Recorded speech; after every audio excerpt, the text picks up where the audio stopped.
We are Livity live. How is everybody going? We are going to be going over the new armor changes, reworks, and everything like that. I want to get some people in here, you know, talk a little bit about like the changes that they want made and everything. I really did want to do a episode today, but I decided that probably doesn't make the most sense because I want to do the Miracle Machine at a normal time when most people would watch and stuff like that. So yeah, we're doing this now. Let me just put everything, pin that message. Oh, dude, I'm such a great streamer. I don't even have my chat open. How are we going to have a discussion without chat, you know? I can't believe I did this, you know? What a bad streamer I am. Absolutely fucking terrible streamer, dude. Can't even remember to open up chat. What a depressing day this is. Yeah, we're going to be going over the armor changes and everything like that, and, you know, giving our opinion and like having a discussion and everything like that. That's kind of the plan. So we're gonna be going over everything. Yo, Jeremy. Yo, Ferris. Here, let me post in the Discord in a second. Let me just get everything organized. And then we'll do this. So let's see. Where's my Discord? There you go. Post that in there. And then where is Gamma, Discord, Stalker videos? All right. There you go. Posted everything. So we're gonna wait a little bit for people to get in here. As I mentioned, this is basically gonna be a discussion going over every well, not every change, but you guys get what I mean. So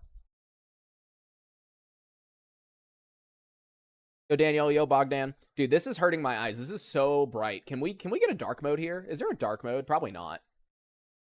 I am guessing the answer to that question is no. Yeah, no. Yeah, sorry guys. Everyone's gonna have their eyes fucking like seared out. Yo, Dan, how's it going? I feel like I haven't seen you in a while. How's it going, man? Playing Hades. Yep.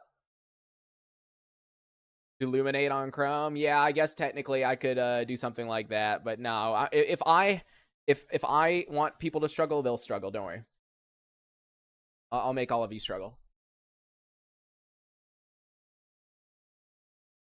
There really no like. I feel like this would have something built into it. You know? No. Yo, Provi, how's it going? Yeah, we're gonna be going over everything. I'm just gonna wait just a tiny bit for people to get in here so that we can kind of get everyone on the same page, so I don't have to like re-explain things because we know what's gonna happen. You know, someone's gonna join and be like, "Oh, what are these changes?" You know, I'm gonna have to re-explain stuff. So let's just wait a tiny bit and get some more people in here. That way, I don't have to re-explain everything over and over again. And let me just Yo, Vox. Yo, Too Easy. How's it going? Volume's a bit too low. It shouldn't be too low. My microphone should be about the same as it normally is. Are you happy with the changes? So the fun thing is I haven't looked at the changes. All I know is that this new BR system seems kind of interesting, right? So, right? So going over this real quick, just simply, right? If a player is wearing a suit that gives them 32% ballistic resistance, or sorry, bullet resistance, not ballistic, 32% bullet resistance, but you have a 50 bullet resistance class armor, right? If you're shot by FMJ and the bullet does not penetrate, the armor does a 50% reduction. So it uses the bullet reduction or resistance class, right? But if it does penetrate, it just uses the normal bullet resistance. So, you know, doesn't penetrate 50%, does penetrate 32%. See? So it's like kind of interesting. According to Grok, this will make the system less binary and it will remain relevant for longer while still providing a meaningful difference in the beginning. So maybe like if I'm understanding what he's trying to do early game, it should make more of a difference considering like right now early game in Gamma, it kind of doesn't matter with your armor. Like early game armor is kind of all shitty. You all die like pretty easily. And then late game, you kind of just like get a nosorog and you're a fucking tank or some shit. Obviously you can still die pretty easily late game if you're really stupid, but like, you know, like I'm wondering if this is going to make maybe like the mid game a bit harder, but make early game easier. Cause that's what this kind of sounds like to me. With him providing a meaningful difference in the beginning part. But yeah, we'll have to wait and see. Grok is the dev and not the damn. Yeah, Grok is the mod pack developer. Yep. Yeah, especially for early game. Yeah, I think that's kind of the main thing he wants to do. But yeah, we'll see. We'll see. I'm just going to wait a tiny bit longer for a few more people to get in here, and then I think we can kind of begin going over everything and having a discussion. Because the point of this stream is really a discussion. I want people who are listening to tell me what they feel about this so we can see, like, does this make sense? You get what I mean? Like, what is everyone's opinion? But all right, let's start with the 4 main materials. So there's fabric, polymer, ceramic, and metal. And as you can see, each of them has a positive and a negative. All right. So for example, metal is crap radiation, crap chemical, crap electricity, crap fire, good psi, crap gravity, good explosive, good mutant, really good ballistic, and really good ballistic bullet resistance class. Sorry, forgot it changed. I don't know jack shit. Yeah, and the speed is really negative, which I am gonna really be curious about this, if armors are getting slower or not. Now, I do actually have my game open in the background so we can compare with the current system for these new armors. But why? What's the problem with the current system? The current system, you kind of use the exact same armors, and the exact same armors are good for the exact same things. And no, I'm glad that he's rebalancing it. I don't know how good the rebalance is going to turn out, but I do want this rebalance to happen, because early game armor literally matters jack shit. It doesn't matter what armor you have early game. You will die so easily regardless. What is the difference between bullet resistance and ballistic? They are the same thing. It's just I keep calling them different. So I know he puts ballistic right here, but right here, it's a new BRC class. So it says bullet resistance, okay? So even though this says ballistic, he means bullet resistance. The reason he puts ballistic here, I'm assuming, is because putting bullet here would make no sense. These armor materials will also be available from code, so it might some interesting mods. Okay, that's something I didn't think about, actually. That's a cool thing to mention, serious.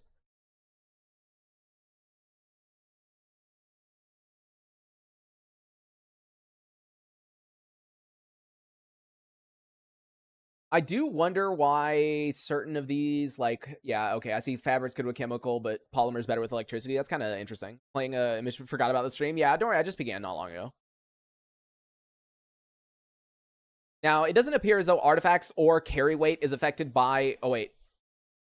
Yeah, it doesn't seem like artifacts or carry weight are affected by what the main material is. Obviously, the weight of the armor itself is affected, but that's interesting. One of the main things Grok wanted to do with this update, obviously, was to make the armors more special per faction. So, for example, as you can see, loners get plus 20% radiation, plus 20% gravity, 10% on the mutant, but has worse ballistic, worse BRC. They do get an extra artifact and more carry weight, and the armor itself weighs less. So you see each faction has a different kind of bonuses and negatives. As you can see, military out here are full on... Oh, wait. Yeah, so military just straight up hate freaking anomalies, dude. Negative 20% for almost every type of anomaly thing, minus 10% to gravity, and they're only good for, like, mutant, ballistic, BRC, explosive. Oh, they're also shit at artifacts, too. -1, minus 4% speed. Dude, military are getting screwed on this one, plus 20% weight. Holy crap, dude. The military suits are like... I mean, yeah, it has, like, the highest freaking ballistic and BRC, but, dude, you are getting screwed by everything else.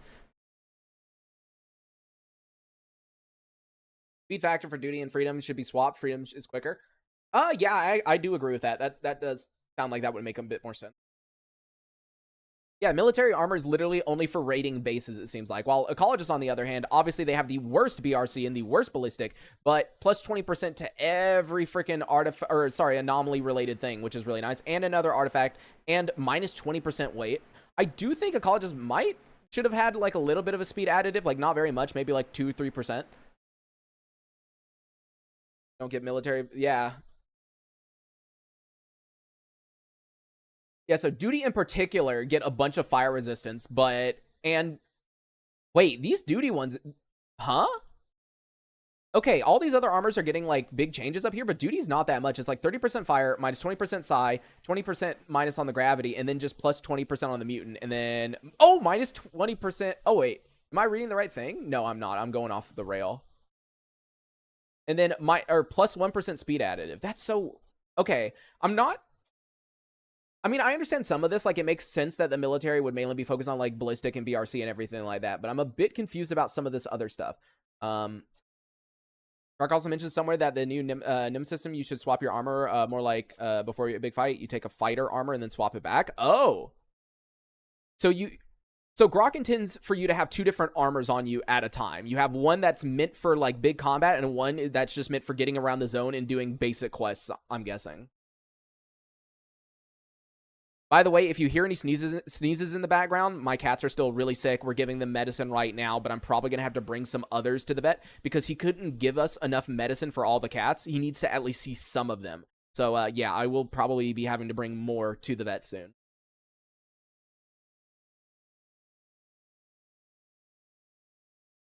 Mercenaries are particularly bad with radiation. So are Monolith, which is kind of interesting.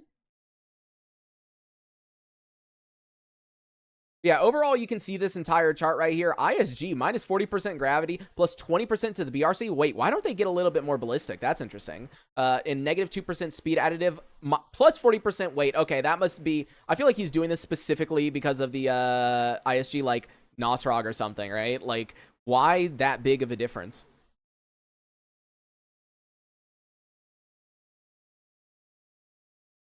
Yeah, what does Bandit look like? Minus 10% radiation, minus 20% BRC, but they're faster. Oh, they have more carry weight, and their armor weighs less. Okay, so he's wanting you to use Bandit armor for, like, getting around, really, but you're risking it by the fact that if you get shot, you have such a lower BRC that you might actually die.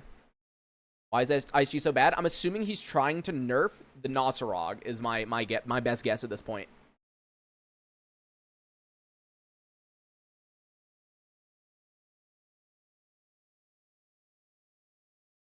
Yeah, scrolling down here, we can start seeing the armor model, like what it is specifically, the main material, radiation, chemical, blah, blah, blah, blah, blah. You get it. Now, Grok doesn't have a description and design for all of these, but he does have it for some of them, so we can at least look at Grok's thought process here. Why nerf the Rog? Because the nosorog is so fucking overpowered. Once you get that and you throw some artifacts that you should already have by that point, right? You know, like, you are almost... not invincible, because obviously you can still die very easily, but for the most part, you are set, you know? Clear Sky gets the best. Oh, wait, I didn't even look at Clear Sky. 20% radiation, chemical, electric, fire, minus 10% to mutant and I don't know about that.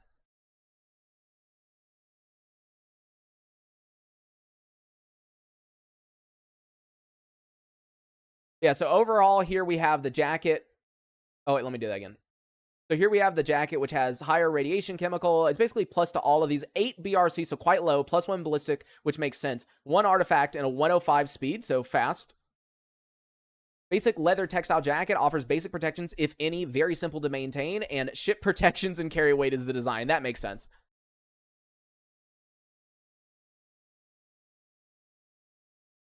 Now, I think I'm just going to go through all these descriptions and designs real quick, and then we can kind of move on to talking about the individual armors themselves. So let's talk about the overcoat. A leather overcoat, heavy and sturdy. It offers basic protections against the zone's dangers, very simple to maintain. Better protection than the jacket, much heavier. Higher mutant protection than the jacket, okay. And now we're on to the first metal. And now we're on to the first metal material right over here, which is the military suit. A lightweight polymer fabric armor used by militaries around the world, issued by the Ukrainian government, protects the wearer decently while being easy to maintain. More lightweight than overcoats, specialized for ballistic protection. Wait, he says a lightweight polymer. Huh? Wait a second. He says a lightweight polymer in fabric. What do you mean polymer? It says metal right there. Excuse me?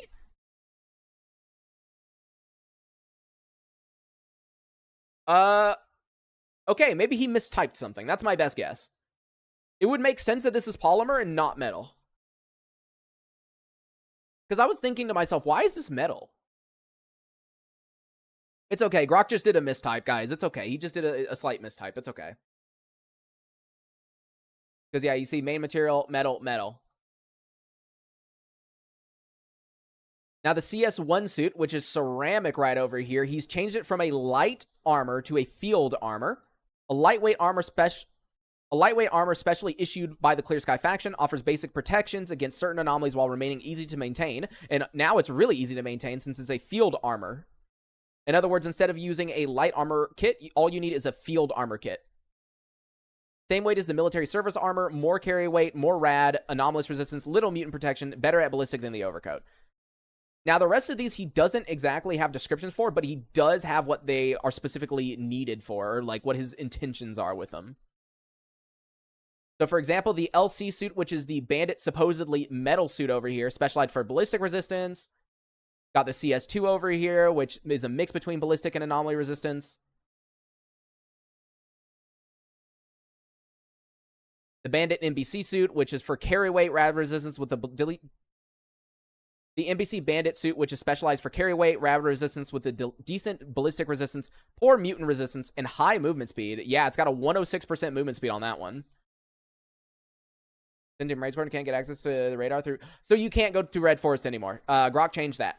So no more Red Forest. You can't go through Red Forest. You have to go through radar.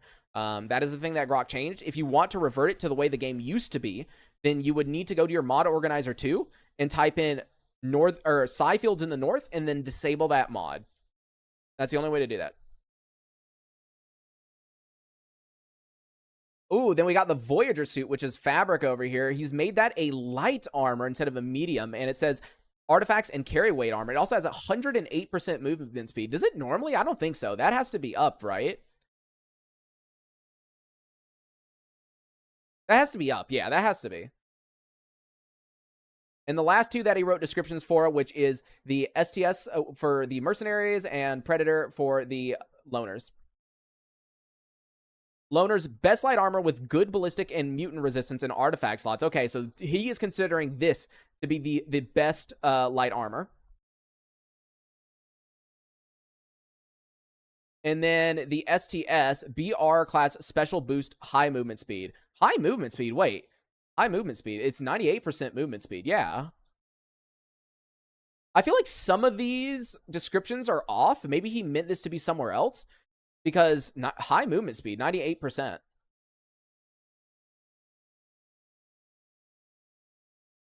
It does have good ballistic, 13%. It has the exact same as the other suit above it, the Predator suit. It has 1% higher mutant, 10% higher explosive. And then everything else is kind of like same-ish.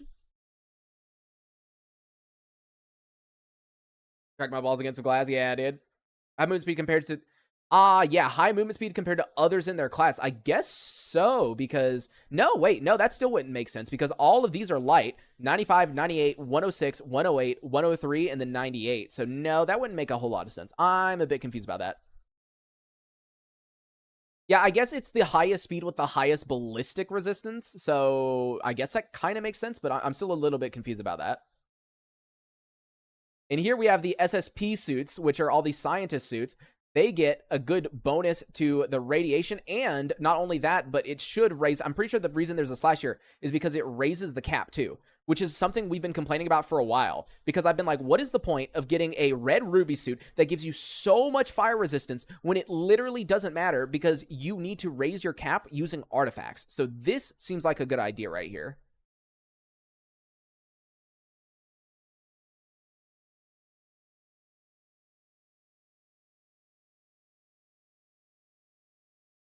And depending on the suit, obviously you can have 4 to 6 artifacts, and the movement speed is 98%, so that is definitely 2% lower than it normally is, but I think that is perfectly fine for a suit that you are only using when going into anomalies. Yes, this is on the Gamma Discord. What would you say the best starter armor? I have not gone through everything yet, and I do not know what he plans on the starter armor being, because he could easily change your starting gear and everything like this. So there's nothing concrete at this point. Everything is changing. Everything is changing. So keep that in mind. The slash might be because of the variance. You know what? You might be right about that, but at the same time, yeah, I guess you could be right on that. That might be the variance. I don't think so, because there's multiple variants. So there would have to be multiple slashes. There's only 2. There's only 2 numbers, you see? And I'm pretty sure, yeah, no, I think it has to be cap. I think the second number is cap. What is that? Ballistic? No, you might be right, because this says 9% slash 10% on ballistic. So no, you might be right. That's a bit weird of a way to put it, though. Can I get got banned on the Discord? Can I get a link to the download? Bro, I don't know how the fuck you got banned on the Discord. I don't think Grog really likes when you like link stuff outside, so that's why I've never done it personally, but I don't know. No, any other egghead suit in the list? Well, no. So he's combining, I think he's combining all these together so that they're not like going down in a list like that, you know? There's too many. Now, keep in mind, each of these suits can have a different faction, besides like the Clear Sky one, right? But some of these suits do have like separate factions that it can be of. We explained it earlier, right? But depending on which faction armor you get, it might have different bonuses versus the other one. So that's kind of the main thing to keep in mind while we go through this.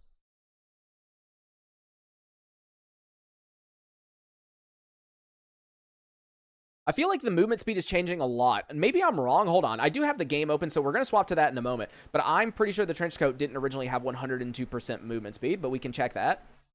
The Stalker suit has turned into the Sunrise suit. Okay.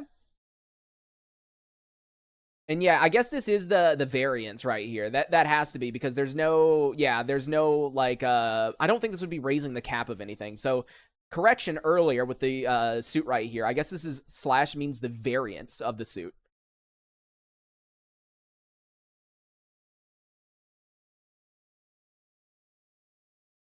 When is this releasing? Whenever Grok decides to release it. So the answer is, who knows?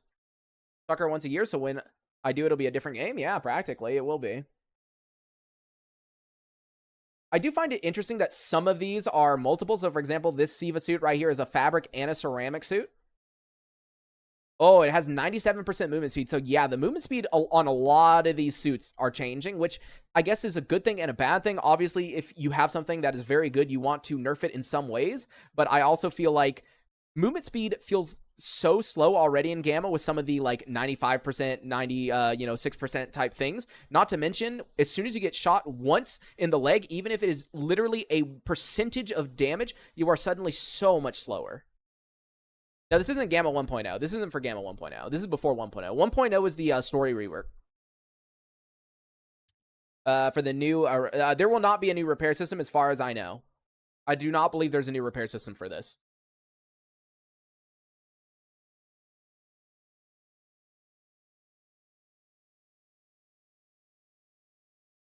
Oh, the Sin Heavy Coat has become a heavy armor instead of a medium. I mean, I guess that makes sense. It's called a heavy coat. Hold on. Wait, let me look at the nosorog. Like, what did he do to the nosorog? So, metal plus ceramic plus exo. Okay.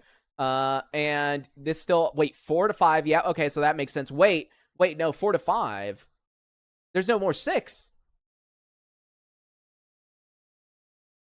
How are the cats? I'm giving them medicine right now, but they're honestly not doing the best. All of them are sick. I'm trying to give the ones that I know are like the worst, the most amount of care, and hope that it doesn't get worse, but like it's not going too well so far. I'm probably gonna have to bring other cats to the vet if it continues to get worse.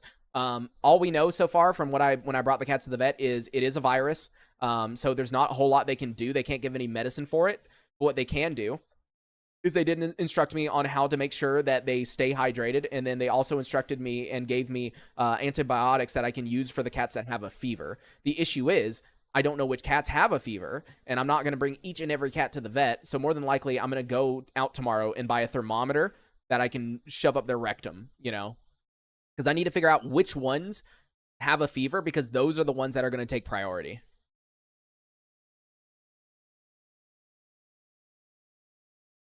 Scat Exo. Wait, it was a heavy and then it became an exosuit. Okay. Am I like losing my mind over here? I don't remember when was there a Scat Exo? Am I losing my mind, guys? Or do I just like never see this in my playthroughs?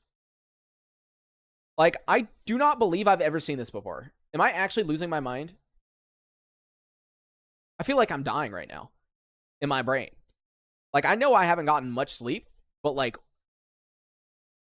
Scat Exo is military only, I think. Okay, then that might be why I've never seen it, because I thought, I was like thinking to myself, what in the world is this Exo? Yeah, it was in the Proto Exo section. Yeah, so apparently it's being moved from a heavy to an Exo now. It has 5% more movement speed, which is actually interesting. 58% BRC with a 58 BRC with 39 freaking ballistic or bullet resistance, but it only has 2 artifact slots, which kind of like hampers it right there. You can't trade for it though? Yeah, that makes sense. Honestly, like, I think the thing that's going to annoy me the most is, as I mentioned earlier, movement speed. I feel like depending on some of these values, some of these suits might be, oh no, the suit that I love using the most, the freaking hybrid over here. Guess what? 5% minus movement speed, 95% instead. 3 to 5 artifact slots still, okay, or 3 to 5 artifact slot, that's cool. 48 BRC, 34. So honestly, the freaking hybrid still looks pretty good. I just, the minus 5%, that kind of hurts.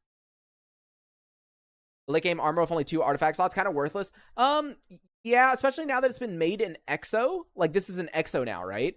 So the benefits of going with this is just the 5% movement speed, I'm pretty sure, because look, all the other stats are worse. It has worse BRC, has worse ballistic or resistance.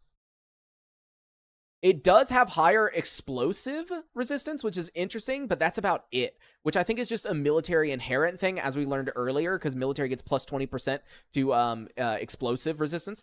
But yeah, this doesn't really make a whole lot of sense unless you literally cannot find a normal exosuit, or you cannot find a nosorog, which the nosorog, yeah, is more likely for you not to be able to find. But still, I feel like I would choose any other faction's exo over the scat exo, especially since this is military only, according to my comments.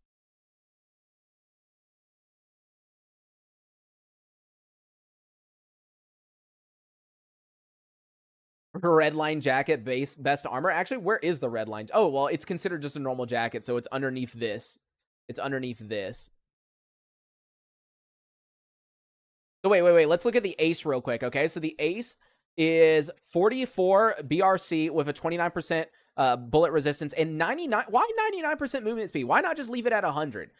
Okay, so let's go ahead and swap in game real quick, because I want to check some of this stuff out and compare it to how it is currently. And keep in mind, I'm assuming that all these armor values are at their base armor. So I'm assuming all of these will be upgradable. This is just what the base armor looks like.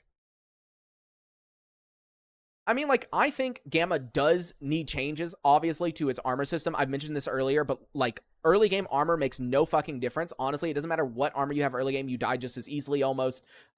So, from what I am reading, he seems to be trying to make early game armor matter, and then maybe mid game is a lot harder, and then late game is kind of similar to how it is now. But we'll see. Let me swap to in game now. So there we go. Turn that on, and I'm pretty sure I need to go here and turn that on. There we go. All right, so we're in game real quick, and I'm just going to immediately spawn in the ace suit because I want to compare. Where is ace suit is under heavy, right? Or is it medium? I forget. Because sometimes they put medium armors in under heavy. No, okay. It's in. There you go.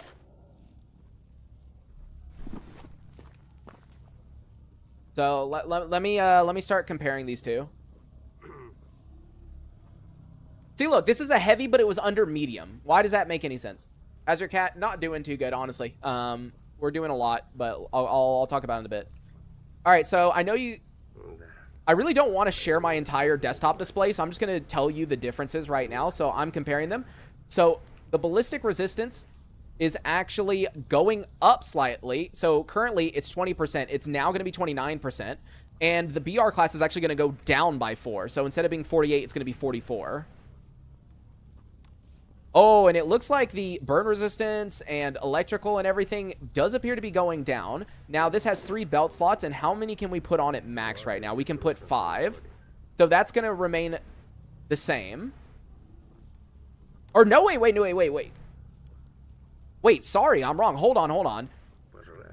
This can only have 5 currently, but the new one is going to be able to have 6. Whoa. So the ace suit is really rare. Most people do not see this suit in a single playthrough. I have not seen this suit in multiple playthroughs, but if you manage to get it, it can have 6 artifact slots while having some insane ballistic resistance and BR class. This armor is going to be the freaking unicorn that, if you find it, is like basically the best armor you can use until late game. The issue is that the only consistent way to get the mercenary ace suit is honestly to just spam mercenary lost signals until you finally loot one off of a dead body, or you find someone in game that's a mercenary that has the suit and you just kill them and hope that you get it. That's crazy. That's actually a crazy difference.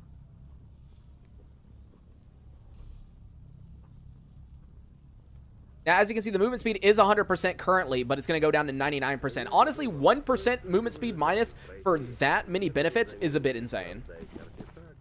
All right, now let me spawn in because I wanted to check. What was I going to check? There was something else I was going to check real quick. Oh yeah, it was the here. There it is. I knew they were going to put it there. All right, let me compare the hybrid real quick because I want to see about this. What changes ballistic in BR? So hybrid 3448. Oh, the ballistic resistance will be going up. So currently it's 25% and 48%. It is now going to become 34% and 48%. So we're actually getting a 9% increase for the ballistic resistance on the hybrid armored suit, which is really nice. However, we are losing 5% movement speed for that. So it depends if you're gonna, if you think that is worth it or not. I personally have always been annoyed by slower movement speed armors, which sucks a lot because this is one of my favorite armors. But, I guess you gotta deal with whatever Grok gives you, right? Is the ghillie getting any changes? I don't even think he put the ghillie on this list. I'm gonna be real with you. No, he did not. I mean, I kind of expected that.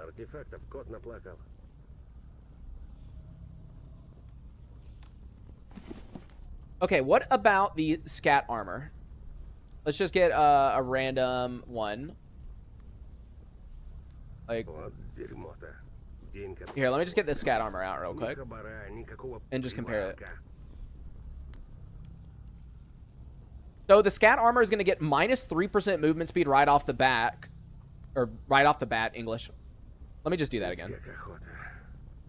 Okay, so some of these armors appear to be getting way buffed. For example, the scat here has 29% ballistic resistance and 45 BR class. It is now going to become 37% by default and 55 BR class. So it's getting 10 more BR class and it's getting more ballistic resistance. However, let me see something real quick. It says only 2 artifacts. Can this have more artifacts?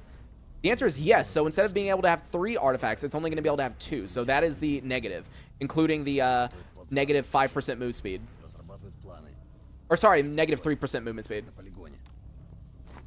New armor rework available for download? No, we're going over the stuff right now. Here, let me just swap back so you can see. Oh, wrong thing.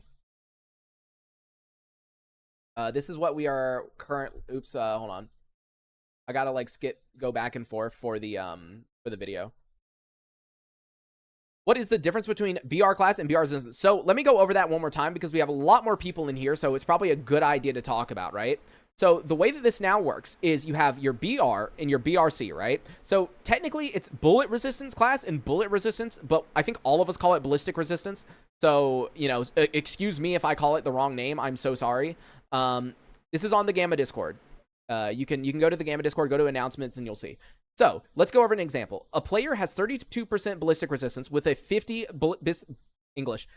Player has a 32% ballistic resistance with a 50 bullet resistance class armor. If you are shot by 5.56 FMJ and it does not penetrate your armor, it'll provide 50%. So it takes the BRC number if it does not penetrate. So if your BRC number is 70, it does 70% of a reduction, right? However, if you're shot by AP, for example, and the bullet does penetrate your armor, it'll use the BR only. So there we go. It uses 32% instead. So it depends whether the bullet actually penetrates the armor or not.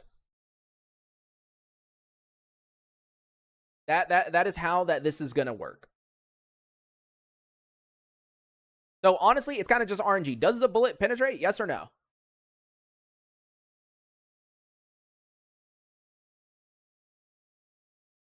As you can see right here, his main thing is BR class system will be overhauled. Most armors will have a higher BR class, but the BR class will protect less than current Gamma. So it seems like even though he is upping the BR class of stuff, it's not going to make probably as huge of a difference. Wastelander suit ruined? Here, let me compare the two if you're saying it's ruined. I'm actually curious now. Do that.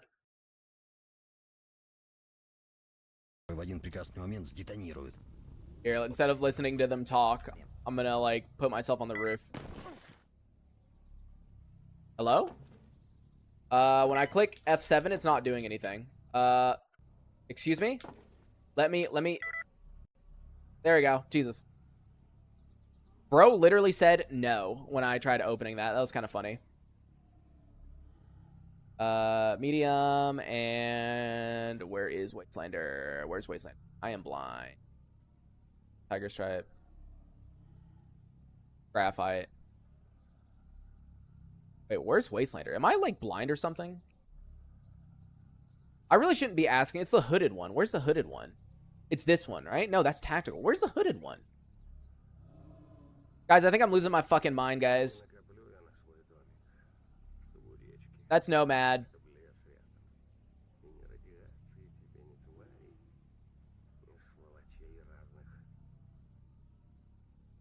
The last one? Oh my god, why is it at the fucking bottom? Why is it at the bottom? Okay, you can't blame me for that one, okay? That's just fucking stupid. Alright, so let me compare this since you said it's getting ruined. Let's see. So, let us check the... Oh, okay. So, yeah. Oh, well, no. Okay, so the Wastelander is getting worse. It is getting 3% more ballistic resistance. However, the BR class is dropping by a total of 6, which is kind of insane because, as he said, the BR class is going to matter a lot less. So when you get shot, the Wastelander is definitely you're gonna take more damage. Yeah. Yeah, that does look like that, all right. And the belt slots is going to be 4. And this currently has 4. However, yes, you can make it 5. So we are you losing another belt slot. And I guess the bonus that we get is it gets 2% more movement speed.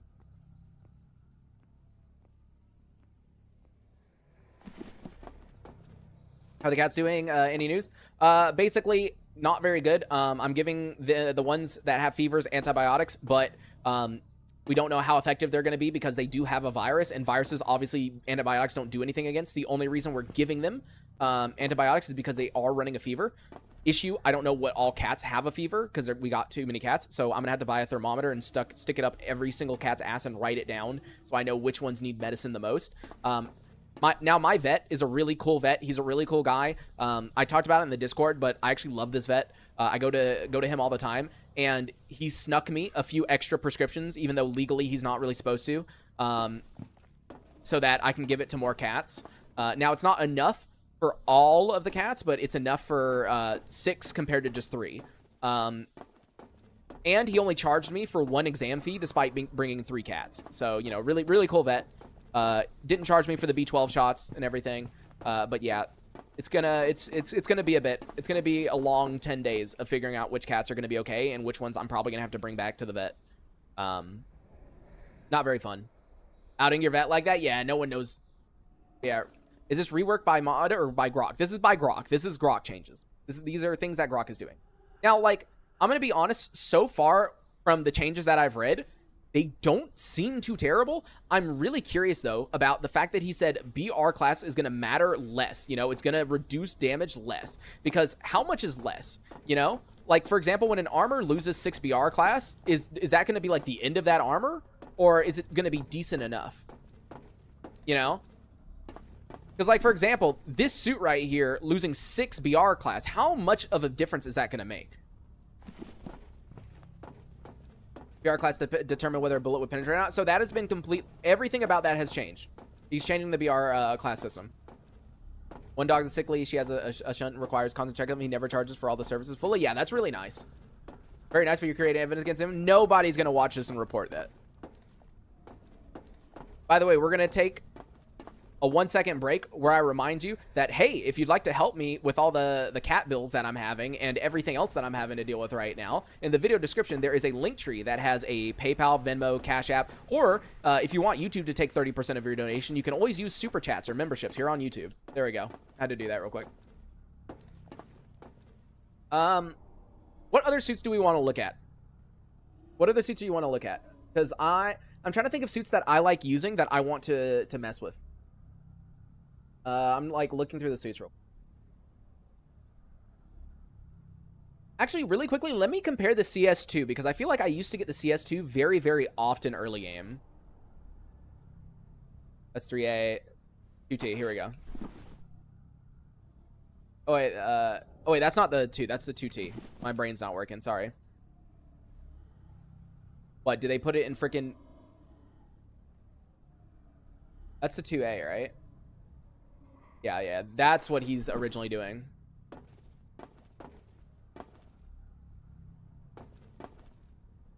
What? I don't even know how much it's going to cost in America because they have to permanently remove my toenail.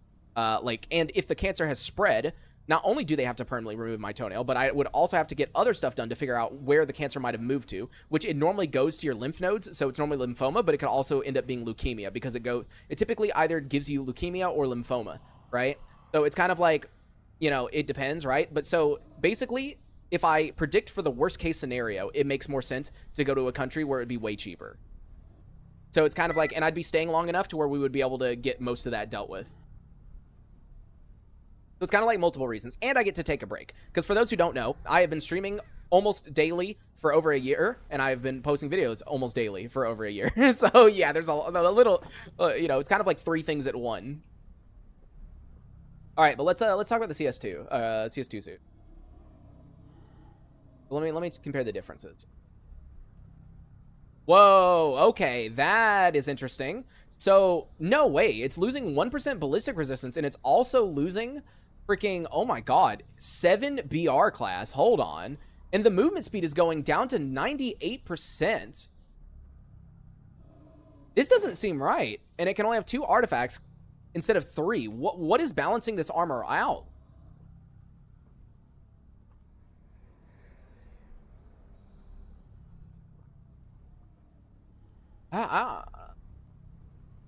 I mean, it has higher resistances to anomalies and stuff, but damn, that like really sucks for the CS2 now. Well, currently it's 8 kilograms, but they said that the weight is going to change. The weight is going to change based off of the material that it's using. So, for example, the CS2 is using ceramic, so it won't be as heavy as like metal, for example. So I don't know, but that kind of sucks. Negative slash numbers means for other variants. Well, there is no slash for CS2 specifically in the chart that Grok has.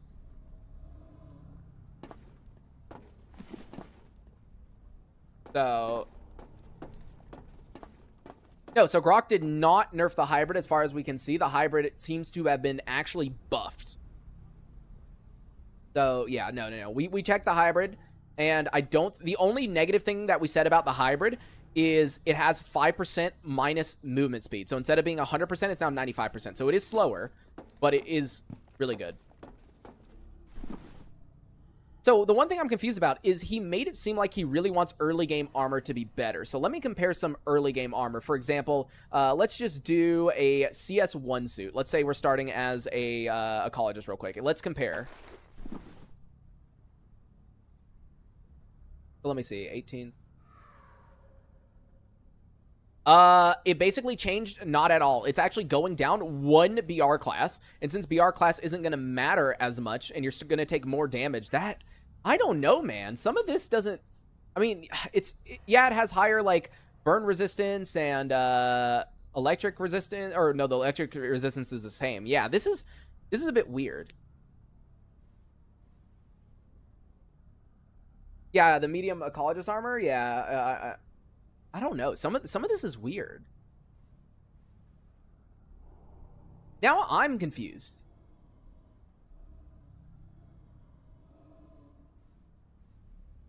Now, keep in mind, depending on what faction you are, it will get bonuses and negatives. So, for example, if I go and check Clear Sky real quick, right? Clear Sky is supposed to get a 20% bonus to radiation, chemical, electricity, and fire. So, technically, instead of this being 15% for burn resistance, it should be 35% and 30% electrical resistance, assuming I'm understanding what Grok is saying correctly. So, this is going to have more bonuses than it currently has. However, it also says that Clear Sky has negative 10% to ballistic. So does that mean that a Clear Sky armor, you know, it says that supposedly it's going to have like freaking what? Like, yeah, I don't know how this is going to work. I'm a bit confused. Because, like, is the number he listed the final number, or because no, I don't know. Here, let me swap back to this. Let me turn game capture off on both. Because, yeah, one of the things that I'm confused about right now is if it is an armor that is specific to one faction and one faction only, do they still receive these faction buffs? So, for example, the Clear Sky armor we were looking at earlier, obviously, it's only for Clear Sky. So, does it get these bonuses added on to them afterwards? Or, for example, this says 3% chemical. Is it just 3% chemical, or does it get this 20% chemical that's on top of it?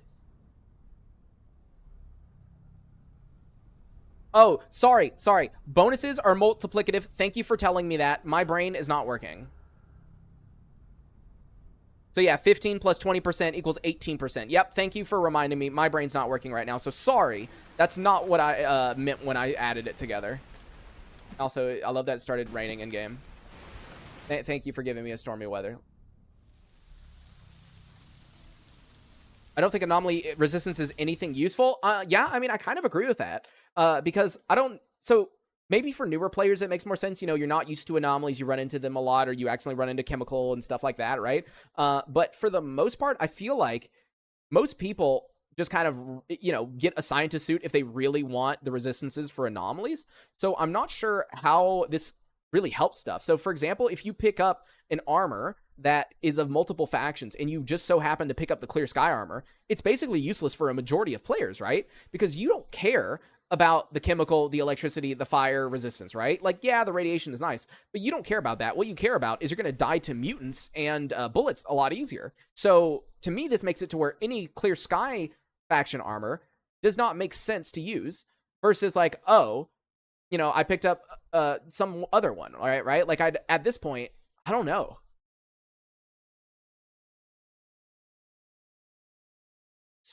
Yeah, so like, I don't know. So like, to me, the military is almost one of the best ones because even though it does have minus 1% or minus 1 artifact, like you do get 20% more ballistic, 10% more BRC, right? Bandit. Oh wait, not Bandit, sorry. Wait, Renegade. Wait. Renegade gets 10% mutant, 10% ballistic, and 10% BRC and only minus 1 artifact. Is that because there's not a ton of Renegade armors? Because that seems weird. Why do they get 10% for freaking mutant, ballistic, and BRC?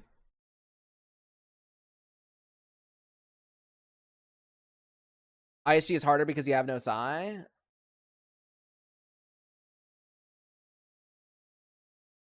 What did? But yeah, like, dude.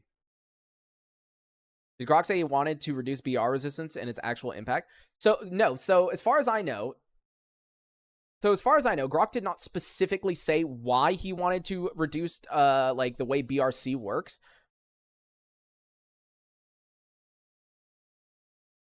All he put was most armors will have a higher BRC, but the BRC will protect less than the current Gamma implementation. So, you know, even if the armor has the exact same BRC, it's going to be less effective once this new update comes out.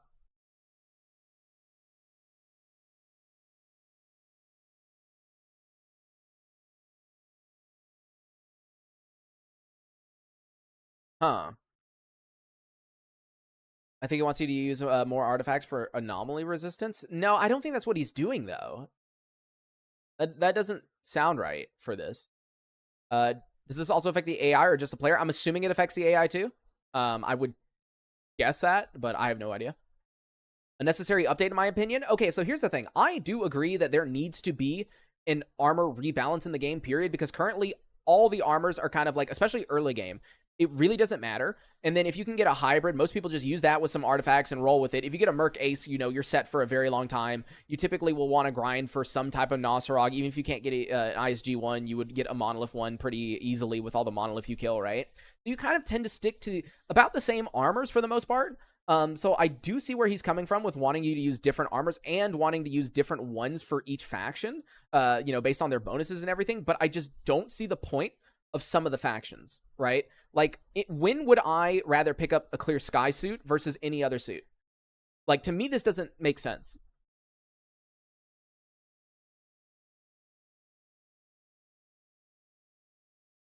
I'm confused why this is being changed. If a bullet doesn't penetrate, it just shouldn't penetrate, which is how it seems to work now. Yeah. I mean,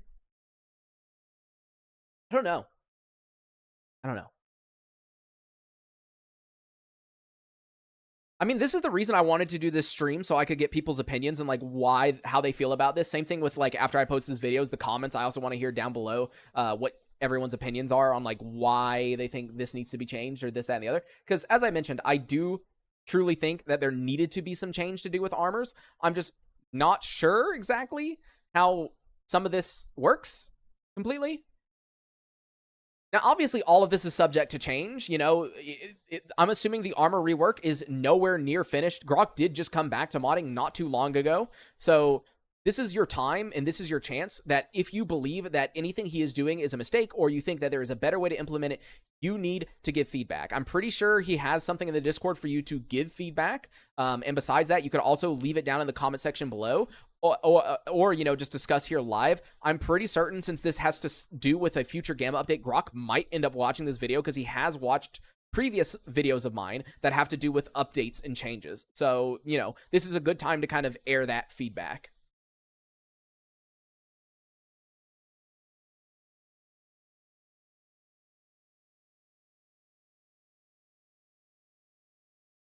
So hold on, I'm getting oh,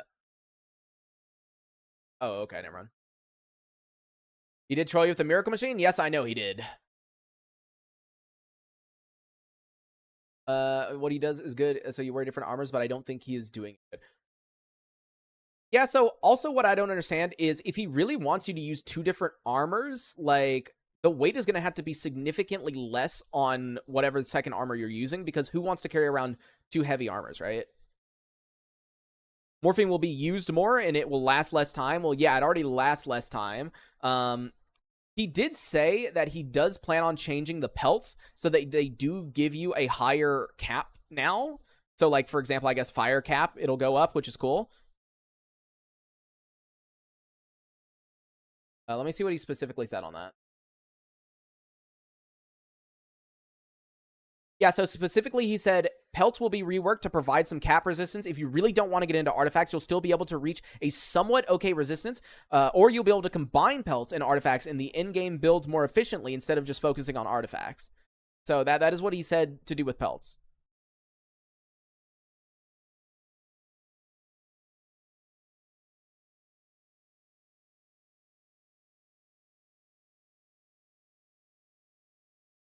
Okay, so wait, let me check something. So the LC suit is becoming the MC suit. What is this changing? Because that's minus 10% movement speed, which is kind of big. Let me check in game what that is. Let me grab the LC suit real quick. Compare it.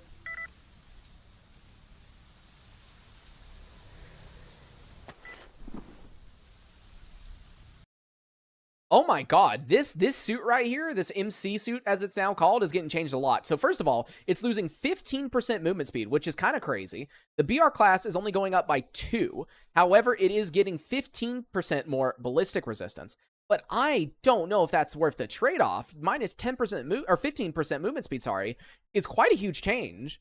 Not to mention, the original suit in-game has 2 artifact slots plus another one, so that's 3 artifact slots, and now it's only going to have 1 artifact slot. Okay.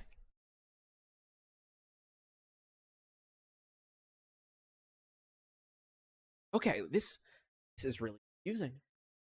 I'm actually really confused right now, guys. I thought we were going to go through this, and some of this is going to make great sense, and it's like, oh, cool. Right now, I think I'm more confused with this than anything New armor rework, yes. If you go to the announcements channel in the Discord, or in the Gamma Discord, he has a post about it and kind of the changes that he wants to do and everything like that. There is quite a few things.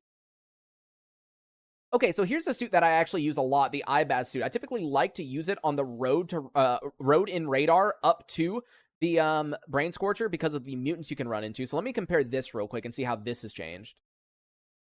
Now, obviously, there's different kinds of Ibaz suits, but since he's using the here, let me go heavy.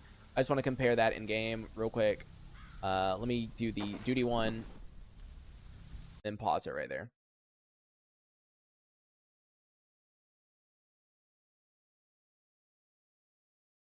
So the Ibaz loses 4 BR class, which is going to hurt even more since BR class doesn't matter as much anymore. And then you're losing 1% to the ballistic resistance. Okay. However, you are gaining 4% movement speed. And then let me check. So that's 2. Or and you're losing at least 1 artifact slot. It goes from 3 to 4 to 2 to 3. If the base ballistic resistance is 20% and the faction multiplier is minus 10%, the final times. Yeah. As we said earlier, it's someone corrected me because my brain wasn't working that it's multiplicative. But still, it doesn't make sense to have like minus on certain things. Like, why wear the clear sky one that gets minus 20%, to it versus, another factions? It just doesn't make sense. Did they just update? No. So this is future plans, which is why earlier I was saying that if you want to get feedback, now is the time. This update is probably not coming out for a while. So this is a good time to give feedback and everything like that. He did make an armor rebalance suggestion. So if you go into the Gamma Discord right now and go to the announcements channel, right at the bottom, there is you can discuss the armor rebalance here. And if you click on that, you can discuss it. So you can go over how you feel about each and every of the change. So I would recommend doing that definitely to get your feedback in before Grok does push this update through. Now, as I said, I don't think this update is gonna be out for a while. Grok just came back to modding not too long ago. So I would not expect this like tomorrow, but yeah.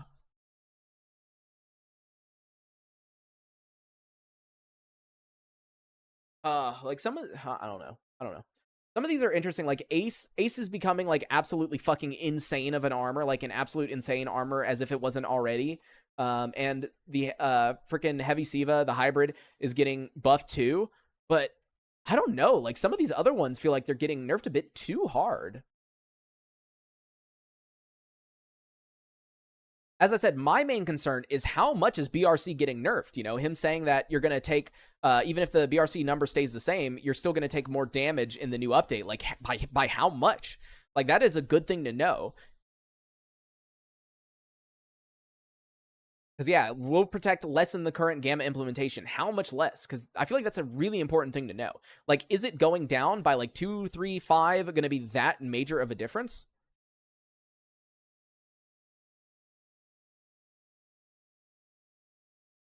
I don't know. This seems very strange to me.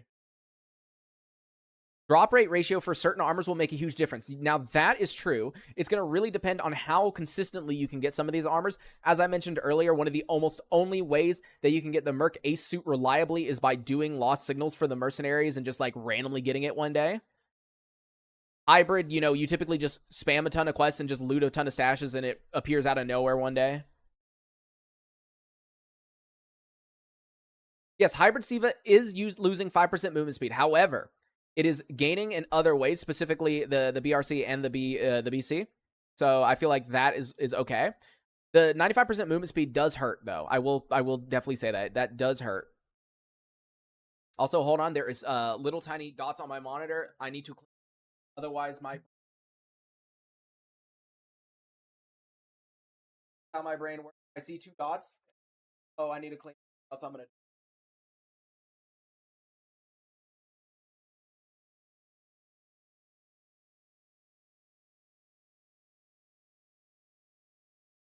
Oh, there's another. Oh no, here we go. It's monitor cleaning time. All right. Pains me to. Oh yeah, I read that. I mean, I like the new update since the armor system needs rework badly. Yes, but I'm kind of confused about like how it's going to work. Is it worth updating for this when it comes out, or should I wait for an even bigger update? So this is going to be the next major big update, the armor rebalance and rework. So I would say what I always recommend people do. Yo, all the best with the cats. Thank you for the donation. You did not say not to read your name, so I hope it's okay. Thank you so much, Ryan. So let me go ahead and add that to the amount. Thank you so much. And now people are going to get annoyed because guess what? Since it was from a different currency, you know what that means? It's time for the point. There you go. You're welcome. Everyone loves when there's a decimal. Everyone loves when there's a decimal. But then aren't proto-exos really good then? Okay, well, let's take a look at proto-exos then and see whether or not we think they are. So the Exo-Lite. I like that he's calling that an Exo-Lite. Yes, an Exo-Lite. Here, let me spawn one in and we can compare. He's using the duty one as an image, so maybe I will check the duty one specifically. Why is it doing this again? Why is it doing this again where I can't spawn stuff in?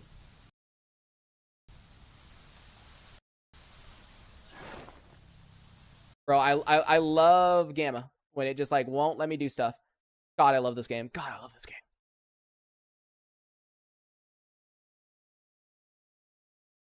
Literally, like, will not let me open my fucking in-game menu, which is, like, lovely.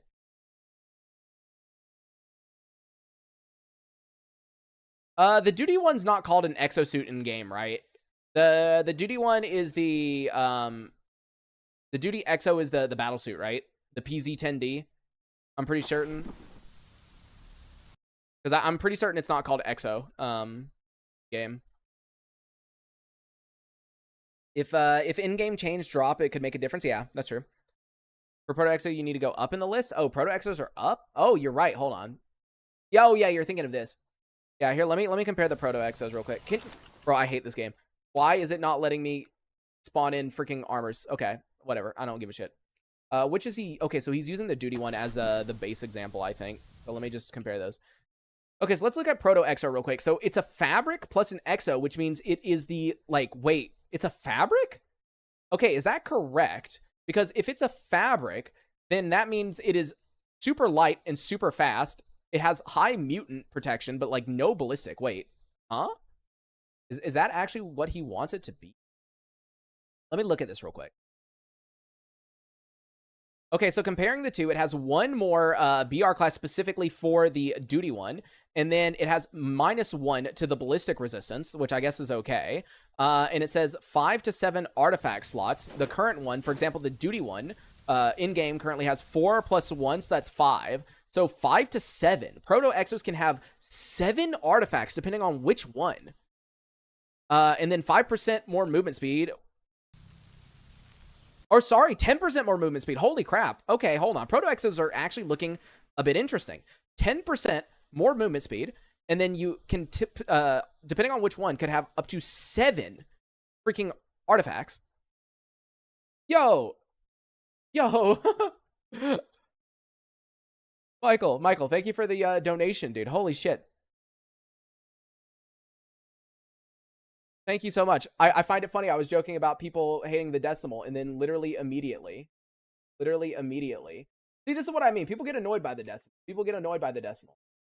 And now I got to move the donation goal back over. Thank you for the donation, man.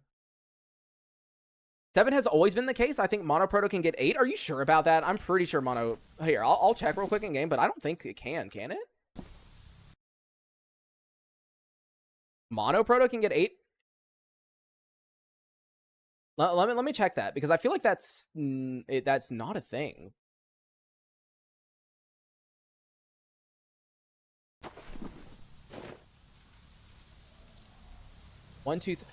Wait. You are right. It can get 7 already. Monolith specifically can get 7. I wonder if that's going to stay the same, though, because I don't think Monolith get +1 to artifacts, do they? No, see, they don't. Monolith don't get anything to the artifact. So, Sin. Oh, I see. Sin get +2. So, I think the 7 number is talking about if you have a Sin Proto Exo, because Sin has a Proto Exo, correct? Dude, I don't use Proto Exos at all, so I'm gonna be real with you guys. I have like no fucking clue about these things. I do not use Proto Exos.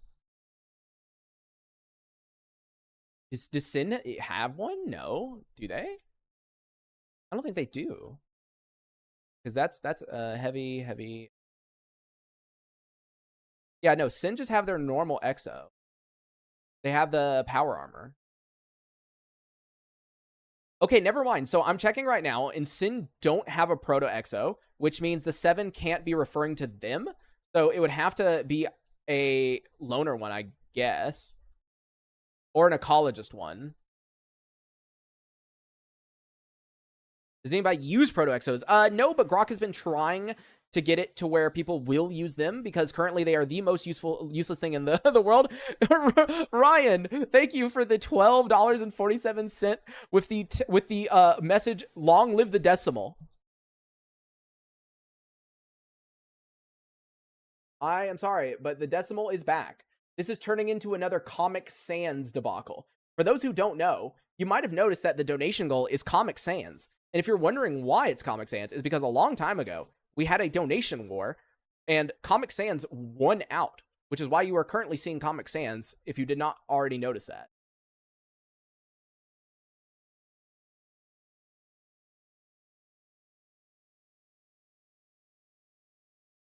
No, my hard work got no waste. Yeah. Long live the decimal. Damn, dude, that's crazy. All right. Okay, so like, is there an armor in specific you guys want me to like look at that you think would like make a lot of sense to be changed? Because like, I don't know, like the PS6 on here. Let me check this real quick. I'm actually kind of about this.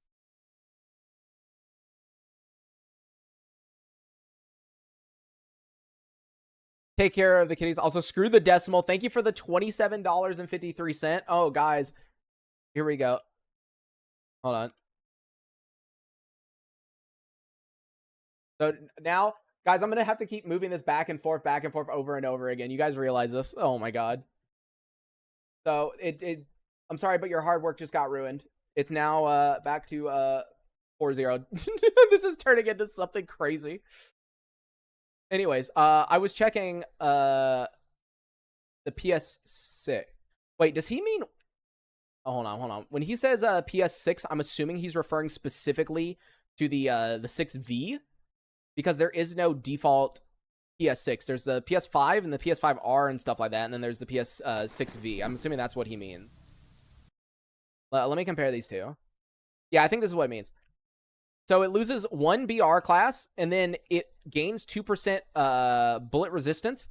Let's see on the artifact. So it says 3 to 4 on there, and in-game, it currently has only 3 maximum once you upgrade it. And then the movement speed, oh my god, he's reducing the movement speed by 10%. So like, yeah, this is what I'm not getting. Like, I feel like, you know, correct me if I'm wrong. Maybe it's my ADHD, you know? Maybe it's because I play the game like way too much and my brain is all over the place and it constantly wants to do things. But these changes to the movement speed in particular, like, really kind of hurt me on like a deep level, you know? Like, it feels like this feels like it's targeted towards me. I disagree about the ace, too rare to reasonably nerf. Well, the thing about the ace specifically is you can, if you want to, grind for it relatively easily by just doing, like, yes, it's going to take a while, but you can legitimately just spam Merc Lost Signals if you really want to get it.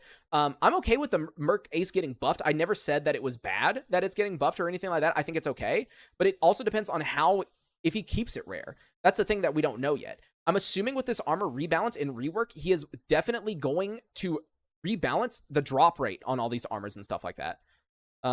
In my opinion, not all. Thank Grox. I'm glad you're here, by the way. Not all armors should allow you to run and jump like John Wick. Fast armors have less defense. Big armors, yeah, okay, that makes a lot of sense. I think it's just my ADHD brain that prefers faster movement speed overall. But that's good to know. But yeah, it does make sense. It's just some of these feel like a huge. It feels like some of them have a lot bigger of a nerf to movement speed compared to the bonuses that are being given. But maybe that's just how I feel about it. I could be wrong about that.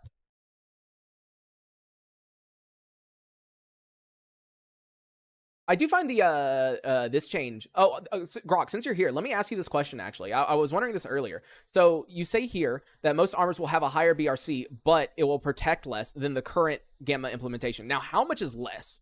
You know, like if I have this armor and they both have the exact same BR class, you know, pre-nerf, post-nerf, like how is that going to affect things? I did not even consider the current values in game. Oh, you started from scratch. Okay, so that's good to know, actually. So these are just completely wiped from the beginning. So comparing them is kind of pointless in that case. Okay. Well, not technically pointless, but yeah, I get what you mean. Yeah, like how... That's my question. Like, how huge is the difference? Let's explain. Yeah, I read through this, but it's like... I'm trying to figure out, like, how much less it'll feel like in the system. The current system is... okay.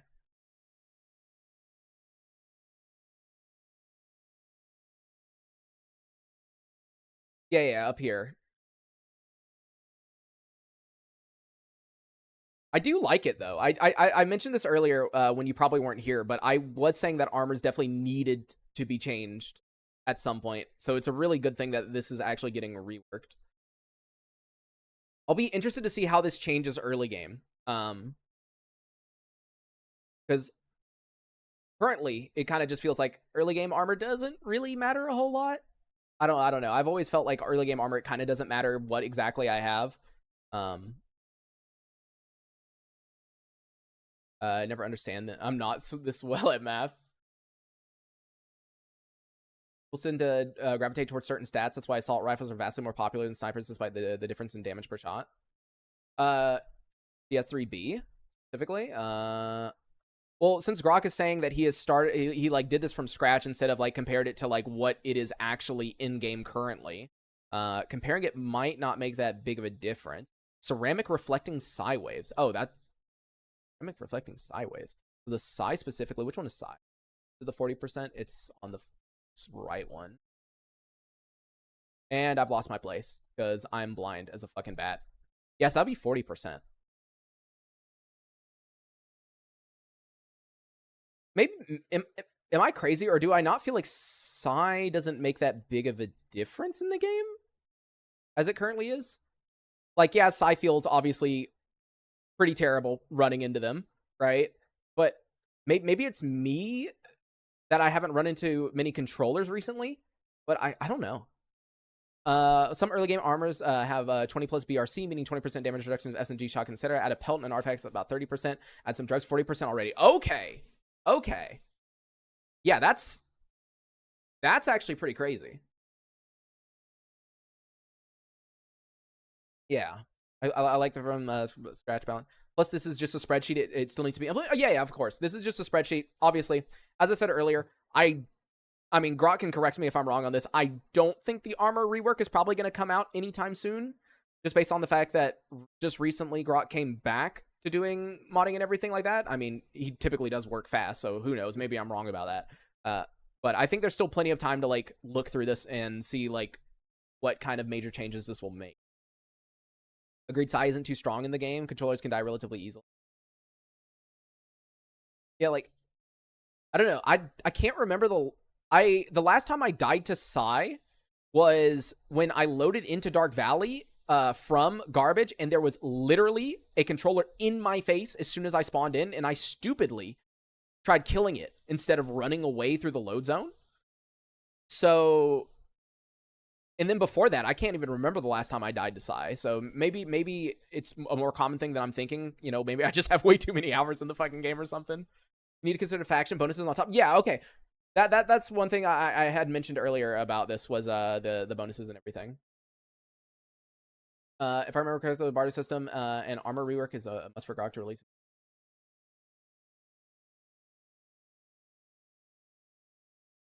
Wait, have I not been paying attention? Barter system rework. Have I not been paying attention? Like, I'm gonna be real with you. I kind of just like haven't had that much time every day. So like, have I not seen that was gonna be a thing? Because literally, I knew about the armor changes, and obviously I knew about, you know, whenever the story rework was going to happen in 1.0 or whatever, right? But I don't remember hearing anything about barter. I must have not been paying attention to that. Holy shit. I don't really keep up with the to-do channel as much as I used to.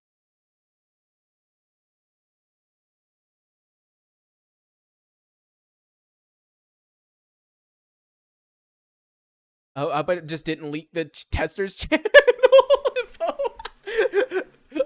Okay.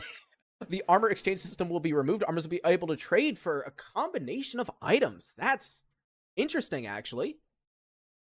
I think that's fine, too, because I personally have not gotten much use out of the armor exchange system, personally.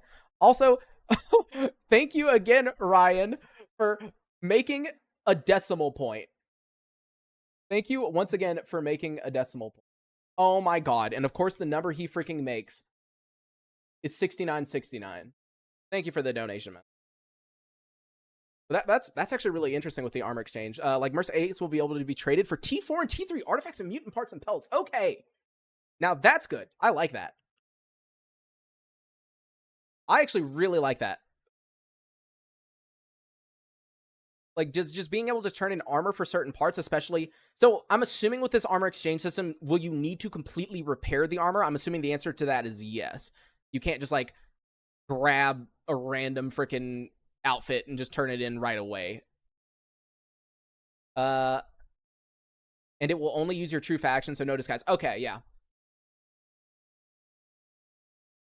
Yeah, I'm really interested in that actually. I like that. That's specific. Could offer 4 or 5%. Risen for the less speed.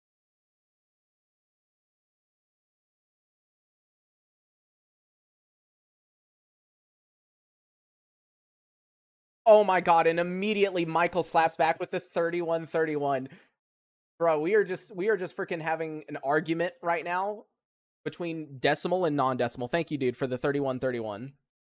Freaking ruining the 69-69 before 3 minutes are up. The armors will be full condition. Okay, that makes a lot of sense. I was just confirming to make sure. I'm gonna have to go back. Now that Grok's in chat, I'm literally gonna have to go back when I edit this video and take so many screenshots just to show exactly what he says.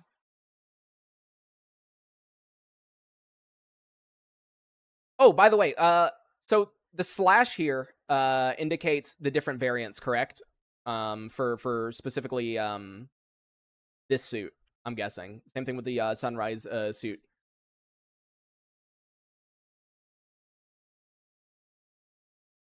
Because we were kind of chat was kind of confused whether this was supposed to be the different variants or whether this was supposed to the slash means the cap. Okay, so different variants. Yes. Okay, that's good to know.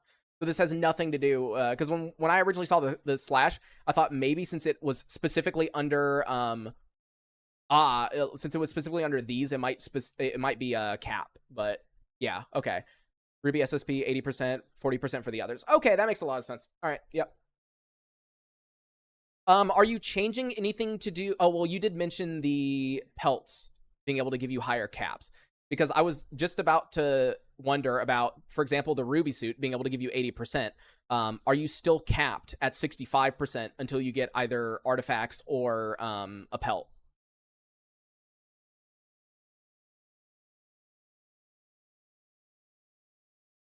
Grok buff shotgun, please. Dude, Grok's already gonna fucking kill me with the mercenary change to where mercenaries are gonna start using slugs now, you know? Like, bro, those freaking mercenaries on top of the construction site in wild territory already hit me consistently with buckshot. Dude, I'm gonna die so much to fucking mercenaries sniping me across the map. Like, I don't know if I'm just unlucky or what, but like, if you go back to all my videos where I'm like enemies with mercs and I run into wild territory, I get fucking destroyed. Don't tell them about the PPSH. I think it's a little bit late for that. I think it's known how much I love the PPSH and how good of a fucking gun it is. Like, honestly, if it wasn't for me making YouTube videos, I think I would start with PPSH every single time just because of how good it is. Like, I don't see a reason not to, honestly. So consider changing the caps of armor to elemental resistance, but the issue is that elemental dot code is bugged at the moment. Okay. Okay, yeah. So I'll fix that first, and then we'll consider a percent cap increase of armors. Okay. Yeah, because that's interesting. Because when it came to the elemental resistance caps, I always kind of preferred the older system, because to me it felt really weird to get a ruby suit that had all this, you know, fire resistance and not be able to use it right off the bat, and to have to get artifacts and other, or artifacts specifically, to raise the cap. To me, that seemed a bit weird, especially because if you already had those artifacts, for the most part, you might not even need the suit. So ideally, you shouldn't need 60% for South. Yeah, that's true. It'd be cool if someone adds a monolith storyline. I mean, who knows? I don't know what Grok's doing for the main story rework. Who knows? Maybe every faction will be able to take place in it. I have no idea. I mean, Monolith and Sin, to me, are completely pointless factions that you should only play in warfare mode, or if you want to play them in with redone, then to me it makes sense, because you have a goal of turning back on the Miracle Machine and turning back on the Brain Scorcher, you know? So like logically, to me, those are the only two reasons to play Monolith or Sin. Also, Monolith kind of sucks because the only people that give you like kill quests are the guys back at the main Monolith HQ in Pripyat, and everyone else just gives you freaking mutant like mutant turn-in quests for whatever reason. I don't know if that's still the case right now, but I remember the last time I did a Monolith playthrough, that was like how it worked, and it was like weird. No Monolith storyline, but the storyline will not be needed for these factions. You'll see why. Oh, okay. So there is something extra to it. Okay.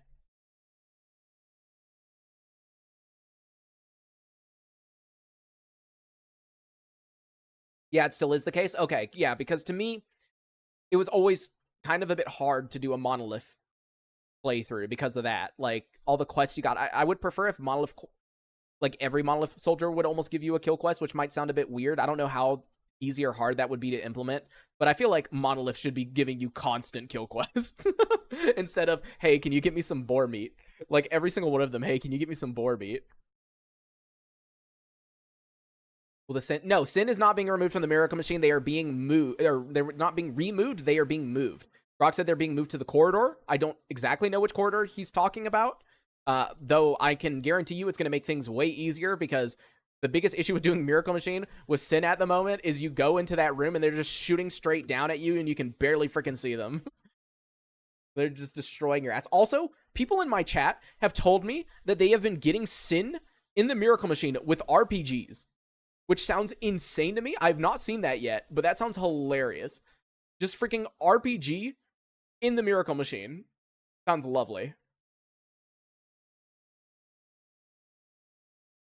Not priority. I would prefer to make ISG so that you can become one depending on.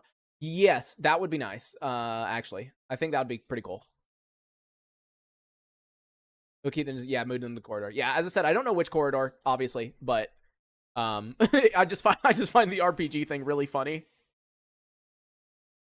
Like, everyone I have talked to so far just tell me they're like crazy experiences with RPGs, and I have had none of them. You know, like I don't know how many people tell me that inside the when doing the CMPP, when they're in the sarcophagus, they'll have like 2 freaking RPG monoliths, and it's like, dude, what is going on with y'all's saves? I never have this. Freaking RPG monoliths inside the freaking sarcophagus, and RPG Sin inside of the Miracle Machine. Like, dude, what is going on? Defend the Barrier always has, yeah. The Defend the Barrier specifically does have those RPG guys. Yeah, that is normal. That is normal. I think ours in game has something to do with that. I just find it hilarious that people have that. Do NPCs use grenade launchers? No. So like the grenade launchers that are in the game, I guess, aren't real. I think it's a scuffed mod list causing those probably. I don't know. I feel like a lot of the people that commented about the RPG monolith were playing like default gamma, or I know one of them was playing default gamma, because I don't know why, but he seems to think that modding this game is the hardest thing in the world, like adding a new mod. Because like he literally messaged me, like when I sent him the redone doc file, like, you know, how to install redone and everything. He said there was like no way he could do it. It's way too hard. And I was like, okay now. Like, come on, it's an easy doc file. It's not that bad. Think there's as many people speeding through the game as the same pace as you, though? Yeah. Sin is the only faction that can always spawn with RPG on normal mobs, not scripted. I have no idea about that. I don't look into stuff like that, so I actually don't know. Yo, Bobo, how's it going? Let me see what Tensity asks so I can see what.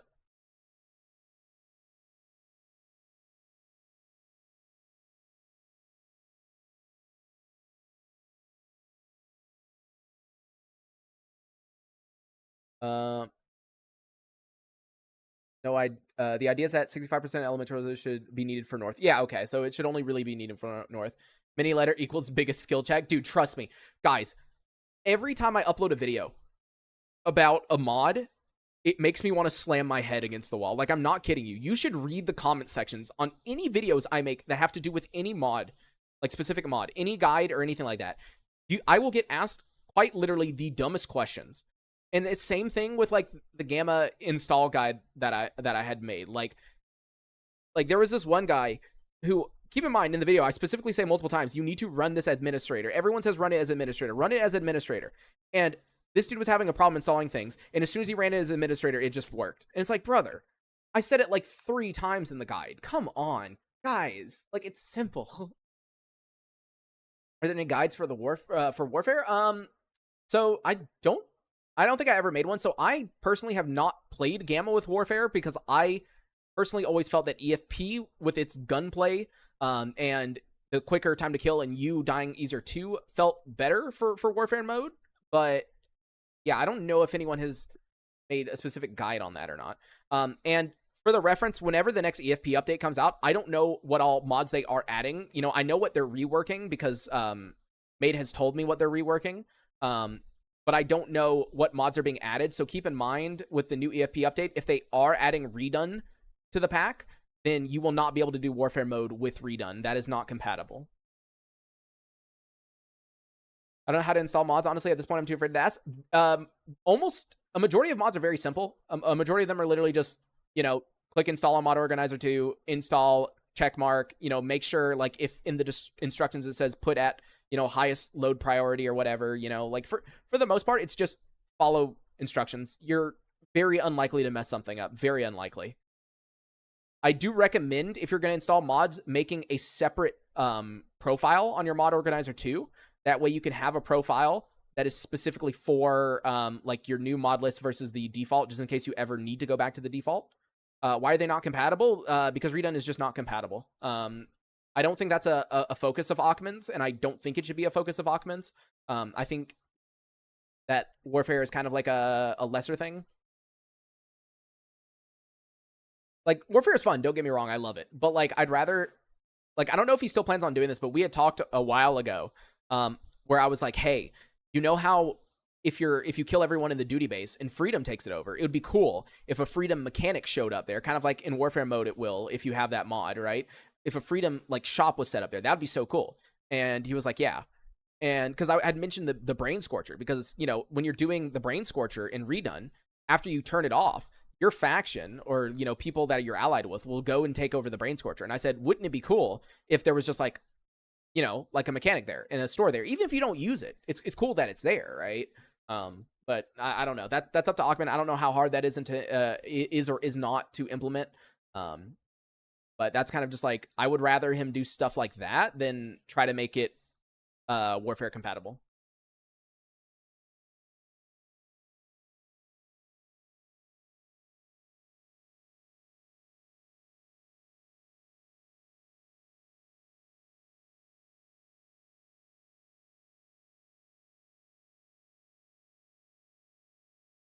I'm curious.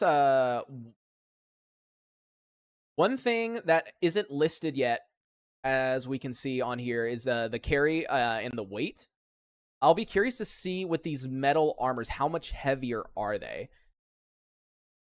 Because obviously, if you're wanting us to carry 2 different armors, we're probably going to want to have a lighter weight armor on us for the regular day-to-day stuff, and then when we're actually doing combat, have a metal armor that's heavier. But I wonder how much heavier. Also, do notice that radiation resistance will be harder to build in general with the new armor values. Okay. Yeah. Yeah, actually, hold on.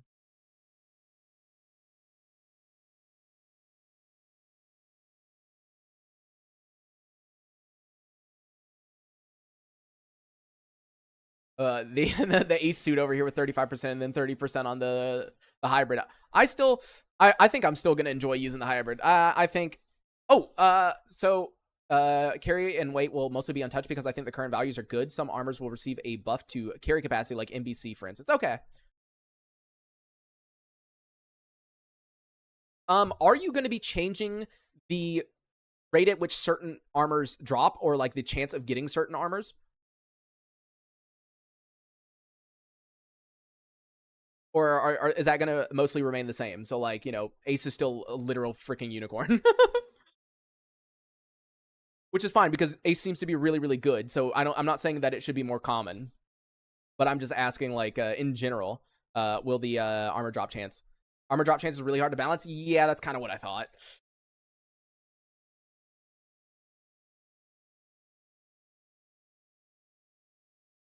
Because each armor, yep, is tied to a given NPC model. Yep.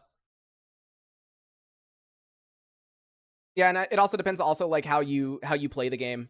Like, for example, like someone in my chat was telling me to do this, and I was like, bro, I'm not that cheesy. He like when I had started my mercenary playthrough, there was a guy in front of me that had an ace, and the dude was just like, well, why don't you just kill him, quick save, quick load, over and over and over and over and over again until you get it? And it's like, brother, like, brother.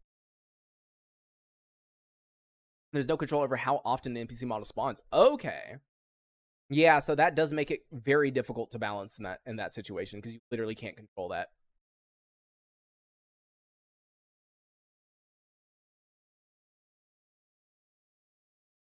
Will it be less than it currently is? Probably not. Just spawn it in at that point? Exactly. Like I don't know. I get a lot of comments from people that kind of like I get two different kinds of comments. Those saying that I abuse things too much, and those saying that I never abuse things and it's getting annoying. So like, for example, with companions, people complain, hey, you always use companions very often, and it's like, yeah, I mean, if I could have like an extra 200 kilograms on me at all times, I guess I wouldn't use companions anymore. You give me a mod that gives me plus 200 kilograms, then sure, I won't use companions anymore. But on the other hand, I'll have people be like, yeah, why don't you just spam fair fast travel instead of having to travel everywhere? You do have that in Gamma by default. It is a default thing. And you'll have people telling me, oh, why don't you just quick save, quick load every time and try to get something? And it's like, brother, like, I don't even know at this point. I think I play this game relatively morally. I could abuse so many more systems in this game, and I choose not to. I might add a bit of more occurrence of unicorn arms like Exoskeletons. Okay.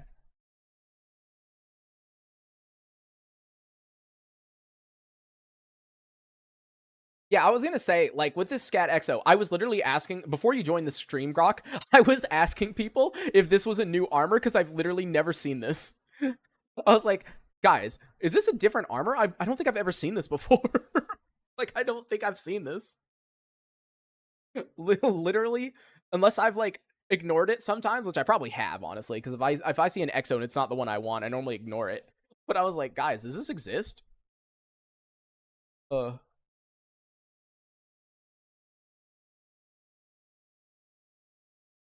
Not sure how that works, but I die more often. Companions be it pushing me aggro. Oh yeah, they do shit like that pretty often too. With the new balance, you'll be able to carry a suit with loads of carry weight and carry weight artifacts and swap when you are heavy. Yeah, okay. I see. It's actually, yeah, that's actually really nice then.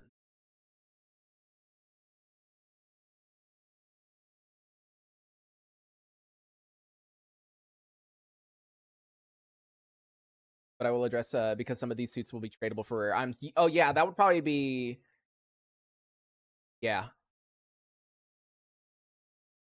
Companions might push you around, but they also have their own. Yeah, so like that's kind of the thing about companions is they are useless.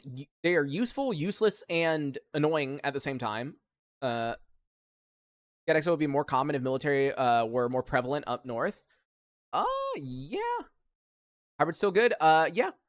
For me, the hybrid still looks like a very solid suit. It does have minus 5% to the movement speed compared to how it is currently, but for the most part, I don't see anything necessarily like wrong with the hybrid that would make it bad in any way. I think if you can get this as easily as you normally can get this, this seems to be very good.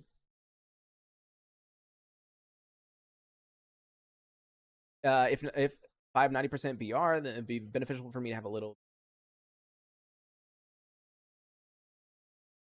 Oh, okay. Grok already said that. Yep. All right. Goes off midstream, so I want to be able to see the chat. Important for something like this. Don't worry. When I go back and edit this video, I'm gonna have to take so many screenshots of chat so that I actually have exactly what Grok is saying on the edit. So I've been slowly taking screenshots as he says stuff so that I'm saving myself a little bit of time.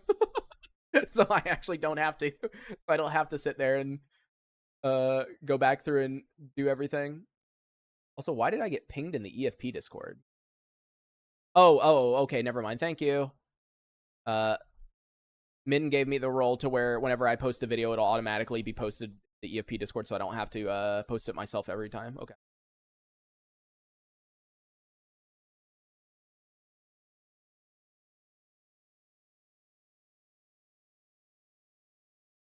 Look at this, the nosorog chain.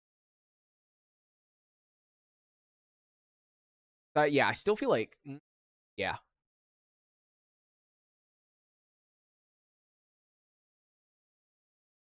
Looks like I'll still late game definitely be farming for nosorog. Though it's really hard to do in redone, actually. Like, if I'm doing redone still, for when after this update comes out, right? And I'm assuming I start a new playthrough, because more than likely you would probably want to start a new playthrough with this update no matter what. Maybe not, but I feel like it would make sense. I don't know if that's going to be a requirement or not, but I feel like it would make sense to start a new playthrough with this this update. If I continue using redone, it's already really difficult in redone to get a nosorog, specifically if you want the ISG one, which is the best one currently. It's, I don't even know how to explain. Like, you barely see ISG in redone.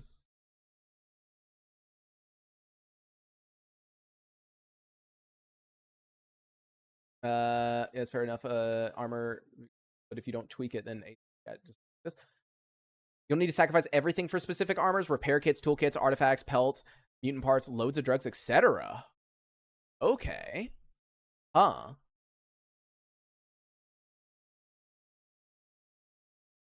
Yeah, I guess it just depends, like, what all you would have to sacrifice for it. The system will probably need another rebalance after release. Balancing stuff like this is extremely hard. Oh, yeah. With the amount of armors that are in the game and different variants of them, yeah, and then also with the being able to turn in certain armors for stuff and like the armor exchange stuff, that's being changed. Like, yeah, I imagine there will probably be multiple probably rebalances after the main update. The idea is if you get into the systems and repair armors, weapons, artifacts, armor, and gun trading will not be beneficial. Okay.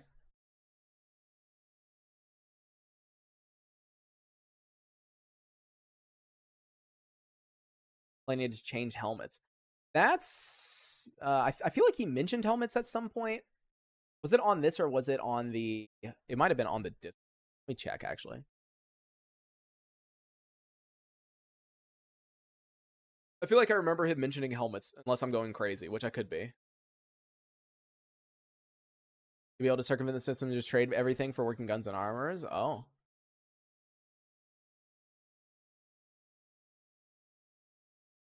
I feel like.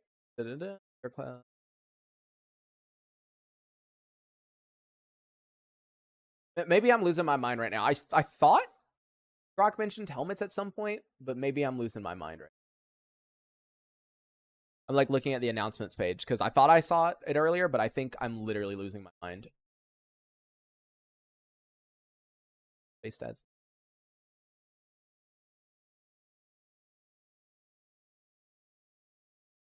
Yeah, I don't know. I'll let him answer that because apparently my brain isn't working, even though I'm like 90% through with a Monster Energy drink.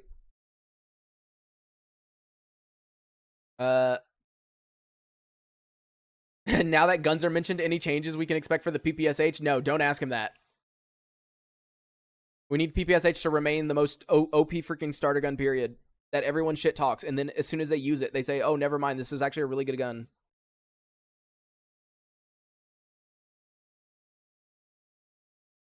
Some D guns are just, if you loot them with a green barrel early, it's good. Yeah. There's a lot of them that are like, yeah, if you get it early, it's good. By the time you get expert, though, they're shit. But yeah. Yeah, the PPSH emotes. Yeah, I like where the PPSH is at the moment. Let's go! PPSH stays the same. There we go. That's what I'm talking about. Because to me that is still like the most OP fucking gun period. Oh, yes, dude. COD 2 with the PPSH. Let's go. Okay, yep. All right, let's go. Freaking PPSH, yeah. All right, I'm glad to know PPSH is staying the same.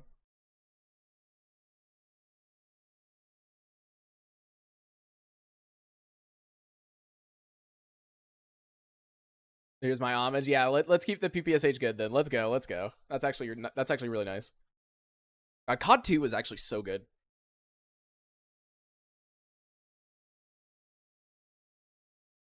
Was it was it was it the one what was it COD 3 that had the weird like different campaigns on different consoles thing, or was that a different one? I seem to be remembering that because I feel like I remember there being a different campaign on PlayStation versus Xbox, or I can't remember. I might increase the PPSH cost and starting loadouts at all. Yeah, I mean, I could understand that. I think that would honestly be fine to do, because as it does kind of, at least to me, feel kind of really strong. But I feel like that might just because I use it all the time. But yeah, I think that would be a fair thing to increase. 1,000 for a Mosin is huge for how it. Yeah, I do agree with that. People have been wanting me to use a Mosin recently, for random whenever I start a new character, like, yeah, you should use a Mosin, and I'm like, dude, if I choose a Mosin, I literally can't choose anything else besides like a mask, like I can't get even the basic armor. But yeah, I mean, like, uh, PPSH plus armor makes early game pretty free. Yeah, I mean, I'm not gonna complain, dude. I like the PPSH. It's very, very good.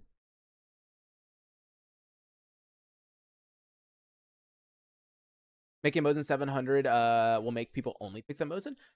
Really? I don't know.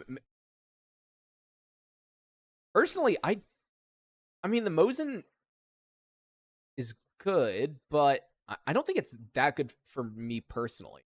I don't know. Maybe that's just a me thing. I've never thought of the Mosin as like, oh, like, yeah, if it was like really, really cheap, like even below 700, then I think it would make sense. But at 700, I still don't feel like that's. Yeah, I feel like I'd still pick, yeah, PPSH or MP5. I feel like the Mosin, especially, well, okay, I gotta remember, I played the game in a very fucking different way than most people do. Hold on, let me recorrect my mind, because I'm like sitting here thinking this as like someone who only does one life constantly, and like to me, I'd rather have a different gun than a Mosin for one life. But like, I'm sure, obviously, doing a normal playthrough, a Mosin would not actually be that bad of a decision to go with.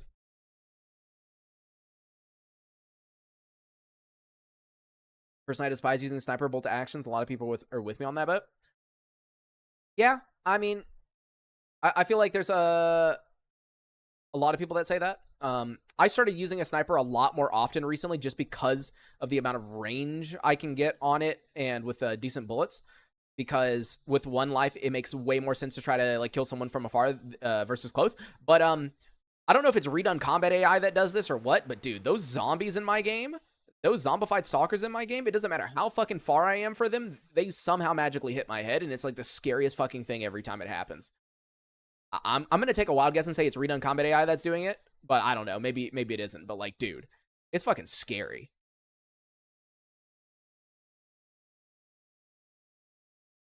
But I mean, I'm sure things will change with the Hydra Shock nerf, because I feel like shotguns. Like, I did start using shotguns a little bit more recently. With the, what is it, the MP 155, putting a scope on that and a suppressor. But I feel like, I don't know. I don't feel like I see that many people using a ton of shotguns recently. It's kind of like early game, you want to use anything that gives you, either use a PPSH or you use something that has Hydra Shock, right? And then late game, you either go to Nimble and you turn it into MP5 for a Frazier, you get RNG fucking carried somehow and magically get a Vector, or if you really don't want to use Hydra Shock, you try to find a KS12 or a I always forget that other shotgun that people love, the Raptor. Sorry, Raptor. I feel like people, but like in between that point of like early game to like late game, I don't see many people use shotguns mid game.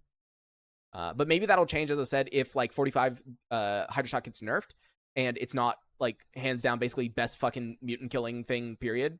Once you got Iron Man on redone, will you keep using it? More than likely, yeah, because by the time I finish it, it does seem like by that point, Ackman should have a new update out, hopefully. And hopefully it'll be big enough to where it adds a decent amount of things and changes a decent amount of things. But we'll see. Because I've kind of locked myself into only playing an Iron Man period, because I shouldn't say this while Grok is here because now he's gonna fuck me up. But I feel like Gamma by default is too easy. But that's just from me as I play the game way too fucking much, right? But like, if I didn't do an Iron Man playthrough, it would be so short of a playthrough. It would be like the shortest playthrough. The last time I did the roulette series, right, where I spun a wheel to decide my gun that I would use and repair each episode or whatever, right? Even doing something stupid like that to where I'm having to repair guns constantly, right, and using different guns that I'm not used to, that playthrough didn't even last, I don't think, 20 episodes. It didn't even last 40 hours, right? And I wasn't even rushing things. So I feel like if I did one nowadays without doing Iron Man, it would just, I don't know, it would just be too short. And I mean, that's fine, but like, I don't know. I tend to like it when series last decently, you know? But because by the time, once the series ends, I then have to come up, okay, what am I doing next? So for example, once I finish this redone One Life, what am I doing next? Maybe if I'm lucky, Maid and Haruka will have announced the next major EFP update, because as I said, I do know what they're changing, and they are changing a lot, and so I know it's going to take a while, right? But maybe by the time that'll be out, and maybe I can do like a ADHD guide to EFP plus an EFP One Life or something like that. That would be something that would definitely be interesting to make. Play the game once and then restarting hits different. That's true, yeah. I don't want to be that guy, but I feel like the best game experience is Iron Man. I mean, I agree with that, but I understand why most people don't do it. For the average person, it doesn't make a ton of sense, because even if you set it to give you a like, if you set life granter to the minimum and give you a ton of lives, like, if you're newer to the game, stupid fucking decisions will pretty easily wipe those out, right? So, but, and also a lot of people don't want to see like 40 hours gone. You know, to me, it doesn't like bother me too much. I feel like that's, I don't know, when I used to play like other games, I never got mad whenever something would happen, like something really annoying or something bad, you know? Like, it never bothered me. Like, I remember when I played Final Fantasy VII, I had so many fucking hours in a save, like long ass time ago, right? I had so many hours, put so much effort into it, and somehow it got corrupted, and I had to start new, and I was just like, that sucks. And then I did it again, you know? So like, I feel like it's the same thing with Gamma Iron Man, you know, with my One Life. Like, whenever I die, I'm kind of like, yeah, that was 40 hours. Yeah, it sucks. But like, I'm not really mad. All right, Nightstrom. Maybe you shouldn't one-shot you with a pistol or a shotgun from long range. I mean, you can't get one-shot anyways. There is a prevention from you getting one-shot, I'm pretty certain. But yeah. If you're a casual player, then hard could become too easy, and Invictus could become too tedious. Yeah. Love to see an Azazel run for shits and giggles. Yeah, but the issue with that is, like, what's the end goal? You know? Because when you die, you lose your quests and everything like that, and you just become a different person, and then, I don't know, it doesn't seem interesting. I feel like I would do a Souls-like well before I would even consider doing Azazel. But, you know, I've been watching Cheeky Breeky's, you know, Souls-like playthrough, and I don't feel like it would be interesting enough, you know? Like, the idea of, yeah, I need to have like multiple gear sets, because if I die, I have to go recover my gear, and this will change, and I might lose this, and, you know, like, it looks interesting, but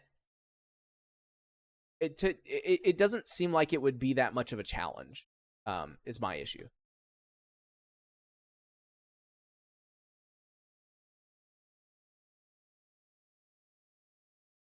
Does anyone know the rough time frame? No. So Grok, it is still being worked on. Both Maid and Haruka are working on EFP. Still, I can tell you exactly what Maid said actually here real quick. For those who don't know, I had messaged Maid a while ago because I had heard that there was supposed to be another EFP update that they were working on. And I was just kind of curious, like, hey, give me an update on like what's going on if you want to, or whatever. And after 1,000 hours is very easy. Yeah, that's very true. But so I asked Maid about a date, and Maid said, we don't have a date much at all. AHSC, which is their new body health system rework, and EFP weapon pack were our biggest features for the next update. And as they reached the finished state, we wanted to add more stuff around them to make progression better. So, for example, they are only using EFP weapon pack now, okay? So there is no BAS or anything. It says, as we are solely using the EFP weapon pack, we want to handle all distribution, NPCs, traders, loadouts, etc. That's adding to the work, and not make it easy to find a super kitted gun. Because for those who have played EFP, you would know that it was very simple to kill some random dude and to get a gun that was basically perfect condition and then just move on. But Maid said to have reasons to replay or do certain things to acquire unique variants of guns, trying to add more replayability to different runs and everything. And obviously they are going to be updating the mods and like adding different ones too at some point. But I don't know the exact changes that they're making. All I know is the major thing is the body health system mod that they worked on, and the new EFP weapon pack stuff. So that is all I know. I don't know how long it's going to take. But that they are definitely working on it. Have to make a review in the EFP patch when it comes out. Oh, I definitely will. I've been waiting for EFP because I've mentioned it before. Gamma is really great for the progression. I love it for the progression. EFP is just great for the gunplay because it feels so nice. Like the ballistics in EFP to me feels so nice. But the progression is my biggest issue with EFP. Is it is way too easy to progress. Like my average Gamma series, right, back in the day, before I got really, really good at the game, was like 24 episodes, right? So 48 hours. Some of those episodes were actually 3 hours long, and I cut them down. So let's just say like 28 hours, or sorry, 50 hours. Let's go with 50 hours, right? My longest EFP series was 9 episodes. That's 18 hours. So that gives you an idea of how much easier and faster it is to progress in EFP. But I do enjoy the gunplay. So I will be interested to see once that update comes out. What's the fastest way to get expert tools in the extra repair kit? I'm gonna be honest with you, dude. So expert tools, the only thing you can do is spam quests, man. You gotta go up north. You gotta spam quests. You gotta get yellow stashes. Spam as many quests as you can in Jupiter, Zaton. Go to outskirts, get the quests from the loners there and the mercenaries who are friendly to you there. And you're just gonna need a spam quest. That's all you're gonna do. You need to get yellow stashes so that you can get expert tools. So the Exo repair recipe, I'm assuming, is what you're asking. Honestly, do the story. Go and kill Eidolon at Pripyat, and while you're there, make sure to kill all the monolith because you're basically needing to kill Masters and Legends, and it's a 4% chance that you get the book, if I'm remembering correctly. So all you can really do is farm Masters and Legends. That's it. The bosses I'm adding will have anomalous powers, destroying your psi, health, spawning anomalies at your feet, etc. Oh, okay, that's interesting. I feel like I'm gonna die a little bit more often. Yeah, I did see you talking about the consider adding a system adding spatial anomalies in the north that make you rerun the Brain Scorcher and Miracle Machine with juicy rewards. So like kind of doing a rerun of everything. I thought that was actually interesting. Like going through I guess you could say a time anomaly or something, like the bubble anomalies that are in whatchamacallit, and just like have you redo it. I think that'd be cool. Enemies randomize each run, yeah, stuff like that, yeah. Honestly, Brain Scorcher would be so much harder if all the enemies were randomized to begin with, because currently Brain Scorcher, I haven't. Oh no, I did die to one. I did die to one relatively recently, but that was because an anomaly spawned in my fucking face when I was running down the hallway, which was really funny.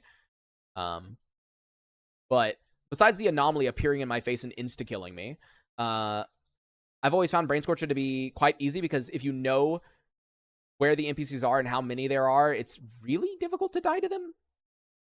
Have you done Brain Scorcher or the other one yet? What do you mean, Miracle Machine? On the current run that I am doing, so the current character, no, we have not done Miracle Machine or Brain Scorcher. But if you are referring to in general, like, yeah. In Redone, yeah. Yo, Java. Eidolon's tied to a quest. Oh, no, you can kill him randomly. He's not tied. So he is tied to a quest, but you don't need to do the quest in order to kill him. Yeah, you can just kill him randomly. But no, he is tied to Living Legend. After you go and get the Gauss Rifle and you go to Outskirts through Jupiter Underground, you'll do some stuff there with the Lab X8. And then after all of that, you'll eventually lead a squad with you and you, S.T.A.L.K.E.R, Nimble, or not Nimble. My brain's not working right now. But yeah, you basically go to Pripyat, and there you kill Eidolon. Yeah, I'm talking about the Merc run. Yeah, no. So I wanted to do the Miracle Machine when more people would be awake for the stream, and so I plan on doing that at 3 p.m. Sorry, 2 p.m. Eastern Standard Time. So I should be doing a stream in about 9 hours from now, because I want to do it when most people will be there, you know. So if I killed him, he just won't be there for the quest. I've actually never killed him ahead of the quest. I'm assuming it just auto completes, because it does the same thing with like Miracle Machine and Brain Scorcher. Like yeah, when you're doing Living Legend, if you've already done Miracle Machine and Brain Scorcher, when you do Defend the Barrier with Gatekeeper, it just automatically updates. So I have a mod that doesn't let anomaly spawn in stupid places like Miracle Machine Ladder, that places that can soft lock you. Yeah, that's actually really helpful, because I do find it hilarious that in Miracle Machine and Brain Scorcher, it'll just like randomly put in an anomaly in like the worst possible fucking area. Like as you said, like the Miracle Machine, like going down the ladder. Like I had radar anomalies all down there one time, and it was like I literally could not get down there. I had to delete DAO, you know, go to the MCM settings and delete dynamic anomalies. It's like, bruh.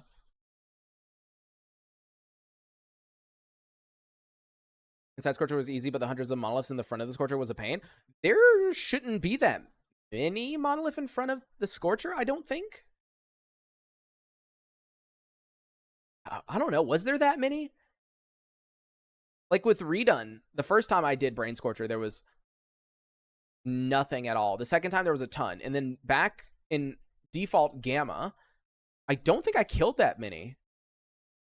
Because there was basically none until I went up the hill that one. The last time I did it. But maybe that was just my luck, like not having them there. But I feel like there wasn't that many for me. Went from 10 to 120. Holy fuck, no. I've never had 110 monolith outside the Brain Scorcher. What?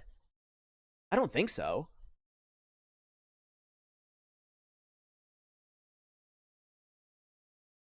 Hey, Grok said he's going to get rid of that chemical anomaly in the raw stock doorway. Yeah, I've always noticed, by the way, that's the reason I don't use that shortcut.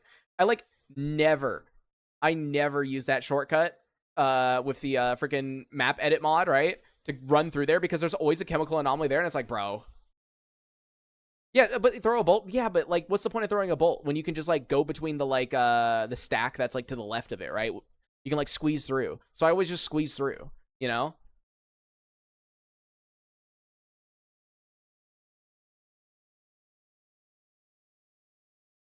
Biggest quality of life change? I know, right?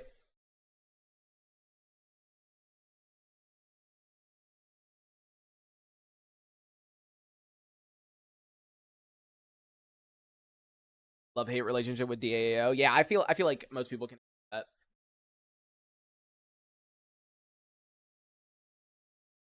Like a DAO is really cool, and then you'll have like an anomaly in like the worst possible fucking spot, and it'll annoy the shit out of you. Also here, since let me move the donation goal back over now that there's not a decimal point. There we go. That back over.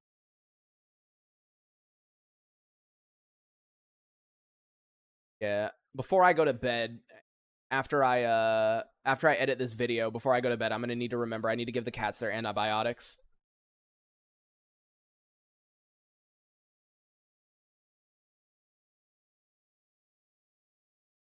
You haven't played Gamma for a while. What changed? So nothing yet.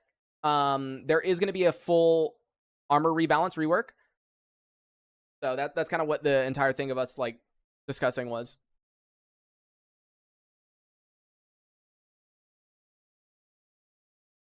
You know what could be causing mutant dropping money and drugs after adding the mods from your list?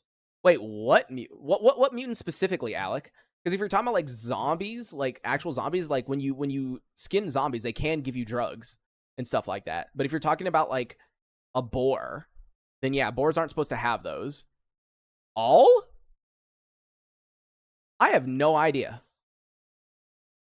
You should not be seeing drugs from like boars and cats. Like a deer. A deer? Wait, a deer? Oh, are you using gotta go see her. All right, thanks Grok for hanging out for a while and answering some questions. Thank you, honestly. But you said deer. So are you using respawn then?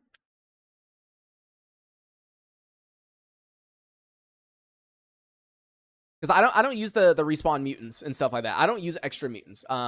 Personally, I think the mutants that are in the game are good how it is, personally. So I've never used respawn or anything like that. So more than likely it has to do with respawn that is doing it.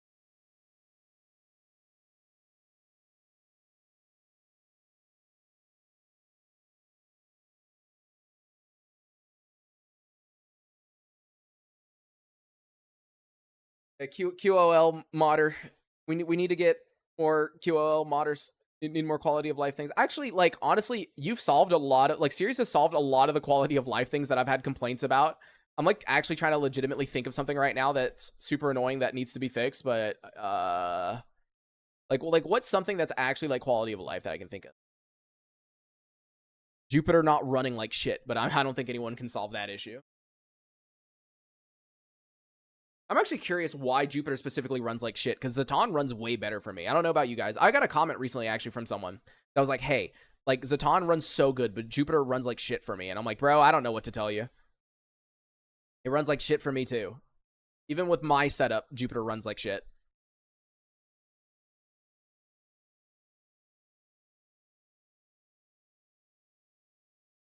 By the way, here, we can put this back to this instead of just like fucking staring at a bright ass white screen.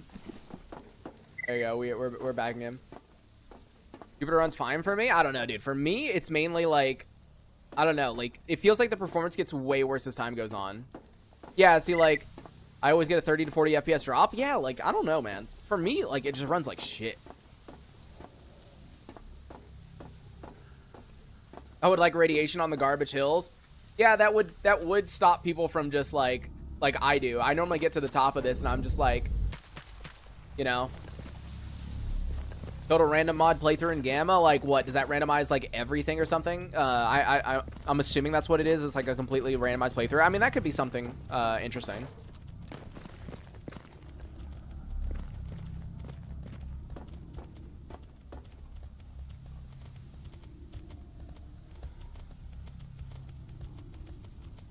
Look at that red.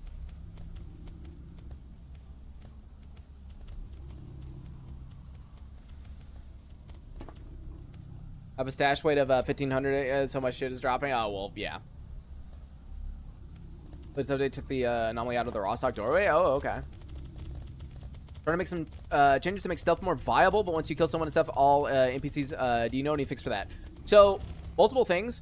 First of all, you want to make sure that if you go into gameplay and stealth kills, you do have enable silent kills and then also suppress guns, silent kill valid. Now you can start messing with this if you want to. So gun headshot necessary for silent kill. You can either have that enabled or disabled, but suspicion time, corpse discovery, player distance, like you can mess with these settings to try to help with that. Another thing, if you really want to, could install redone combat AI, because that also changed how stealth works, I think a little bit based on the weather, because it seems like every time it's a stormy night or something with a redone combat AI, I have been able to stealth relatively easily. But yeah, I would say Anomaly in general is not the best for attempting to be a stealth player. I'm gonna be real, but there are definitely some ways around it. Does that mod come with Gamma? What, redone combat AI? No, redone combat AI needs to be added yourself. Or wait, what are you talking about? Is that the one that boosts, oh no, if you're talking about workshop performance, no, you need to install that yourself. That's Sirius's, workshop optimization mod. That does not come default with Gamma. It might next update or something, but I don't think so. Or well, not I don't think so, but like it'll be a while. Yo, Foreign, how's it going? I tried multiple changes, but it doesn't seem to work with me. I also have redone, not sure. So specifically, you have redone combat AI, correct? Because redone collection north and south do not add the combat AI. It's specifically redone combat AI.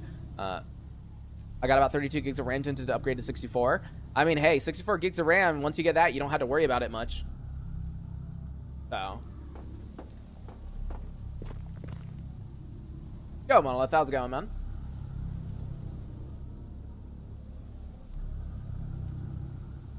I heard about the S.T.A.L.K.E.R Anthology mod pack and beta on mod DB. Definitely worth a try.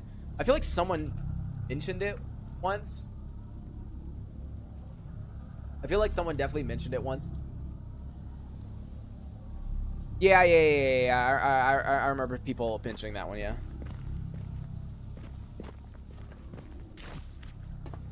I have all redone, including combat AI. Really strange how they seem to hear you even meters away. Yeah, so like, I need to message. I'm glad you reminded me. I do need to message Ackman about this. I have noticed that every now and then they will see you. Now, I haven't had a problem specifically with them hearing me, but I have had issues with them seeing me for insane distances. So, like, in default Gamma, when I'm up this hill, and let's say there's a guy down there, like right there, he would never see me, right? But I have had it in redone combat AI where someone from this distance will instantly almost spot me. And I find like that seems a bit weird.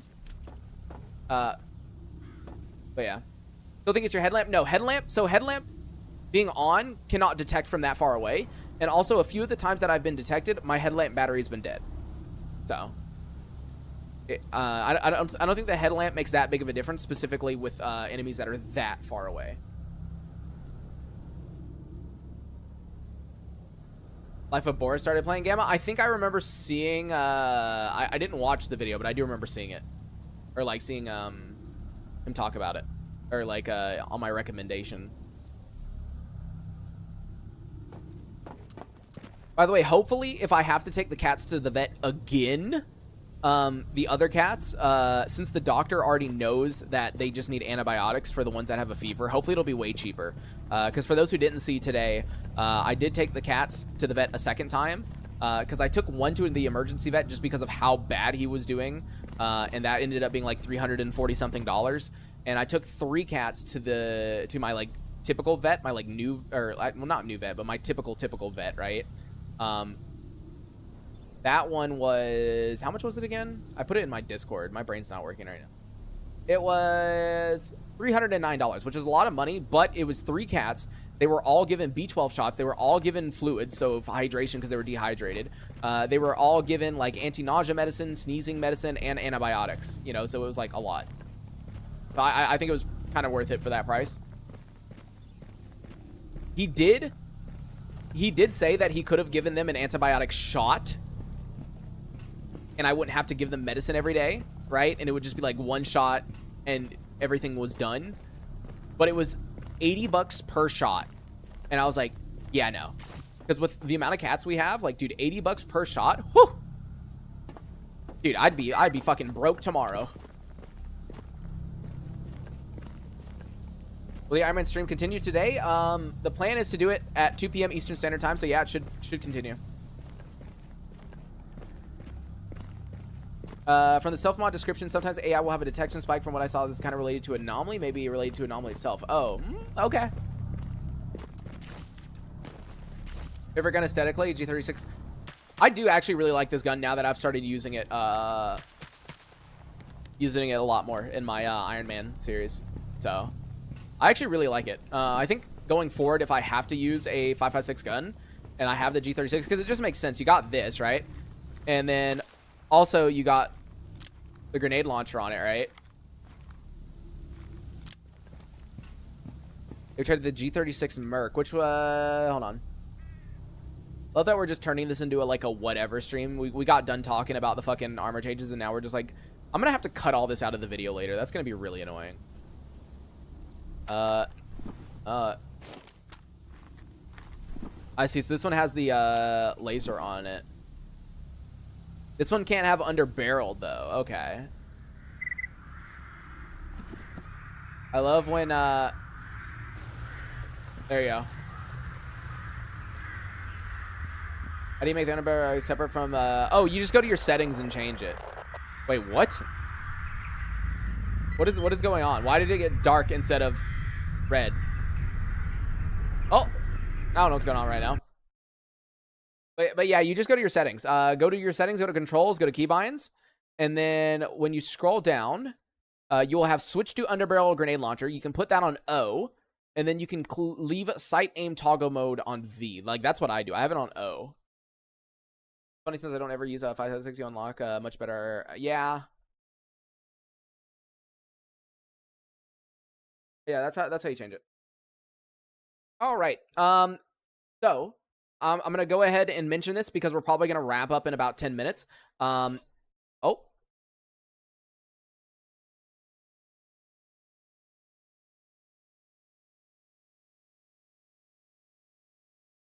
The cat just like made like a throw up noise, but he didn't throw up. So I don't know if he's okay. Yeah, this is the issue with them having a virus. They're all like sick. What I was going to say is, since we're going to be probably wrapping up in like 10, 15, 20 minutes or something like that, we can keep talking for a bit. But keep in mind, if anyone plans on donating through Stream Elements specifically, keep in mind, it takes typically anywhere from 20 to even more minutes to show up. So if you were to donate through Stream Elements, please say it in chat. I am not ignoring you. It just takes forever because I think of their like chargeback protection shit. So keep that in mind. Yeah, this is the character that I use for my screenshots and stuff. That's what this character is. This is my thumbnail character.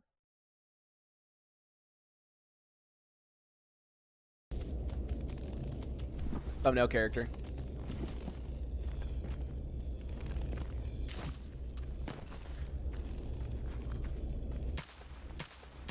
Wow, I'm shit at this game.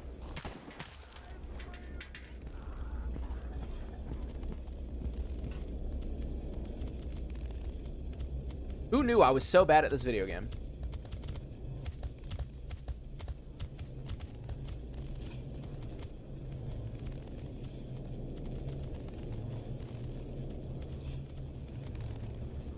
By the way, I find it funny that we have like 140 people in here, which is more people than we normally have when we just do like a normal EU stream, which is like hilarious to me. Like, damn, dude, I guess I just need to start talking about like what's going on with the fucking updates and shit. Like, in total, we've had 1,405 people visit the stream, right? Compared to normal, which is like 800, 900. This is the guy who kept putting the PPSH in the thumbnail? Yeah, dude. You gotta have that PPSH, dude. Oh. Because of the main villain crawl. Damn, bro. Calling him the main villain. I'll be really interested to see how the armor rework. I actually really like the system he mentioned about being able to turn in armor that you no longer need. Or, like, you know, for, like, supplies and shit like that. Mainly because... like, let's be honest, once you get better armor, what do you do with it? You disassemble it. There's no use for it at all, right? So being able to turn in armor for, like, I don't know, like ammo or tier artifacts or something like that is like, it's nice. It gives it an actual use. I tried doing Iron Man because of your videos, but holy hell, I get so pissed. I got past Brainstorm, was heading north, got sniped on the garbage while searching a stash. Yep. Yep. Yep, that's the thing about doing like One Life and doing Iron Man in general is that like you have to be okay with the fact that you die, it over, you know? You have to be completely open to the idea that at any second your playthrough's just over and it's been deleted and there's nothing you can do about it, you know?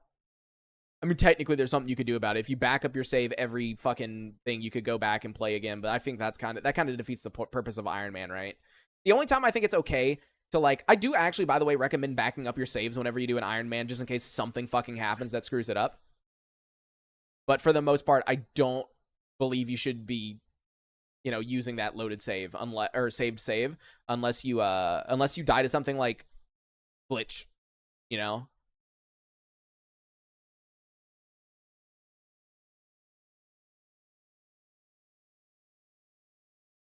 You can always save corrupted and not yeah, it would suck to lose progress and stuff. Sadly, I couldn't even show my friends my progress. Ah, dude, since I haven't made backups, that sucks. Yeah. Yeah, I always recommend making backups because you never know when you're gonna like run into something that's, this is an old ass engine with 500 plus mods on it. There's always gonna be something that causes corruption or some kind of issue. So I do actually really recommend backing stuff up just to be safe.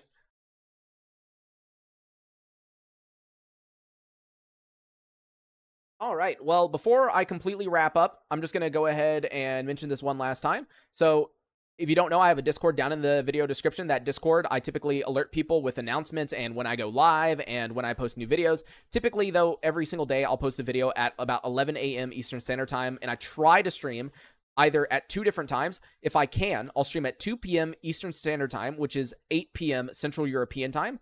Or if I can't stream at that time, I'll typically do what I call an early morning EU stream, which is what I did today, which I stream at 3 a.m. Eastern Standard Time, and that is 9 a.m. Central European Time. Also mentioning down in the video description, I have a link tree, which if you click on that has multiple donation links. As you can see, we do have a donation target in the top right, which I'll explain in a second. But in the top right, those donation links, PayPal, Venmo, Cash App, Stream Elements, those are all the ways that you could possibly donate to me. Now, on YouTube, you can also do a super chat or a membership if you already have your payment information connected to that, though YouTube does take 30% of all donations, or super chat specifically, and memberships. So do keep that in mind. The goal, by the way, the Cat Vet France Medical, there's three things with that. So first of all, recently I've had to take the cats to the vet. All of them seem to have a virus. I don't know what virus, and it would be way too expensive to figure out what specific virus. All we know is it's a virus. I am given the ones with a fever antibiotics, and I am having to manually like hydrate them by squirting water in their mouth because that's how bad they are. But they don't seem too far gone according to the vet, to the point to where we have to really worry. Supposedly, giving them antibiotics, keeping the fever down will be good. But so far, I've spent over $600, and I'm probably going to have to bring more to the vet if the other ones do get a fever and it does get worse. So that is one thing. And then the next thing, the reason for the France trip is twofold. One, when I go to France, I will be able to get a biopsy done for my potential skin cancer, which for those who don't know, I mentioned this like 2 years ago, but I have a stripe that goes from the top to the bottom of my toenail, and I have had it checked out in the US at a free skin care or a free skin cancer clinic. And what they told me is there's two different ways this could go. Either it is the cancerous version or it's the non-cancerous version. So, but in order to figure that out, I would need to get a biopsy done, which here in the US would be $1,200, while in France it would be about $300. And so it's way cheaper. And also, if it turns out to be cancer, it is way cheaper to get the toenail permanently removed, which is what you would have to do in France, than it would be in America by a long shot.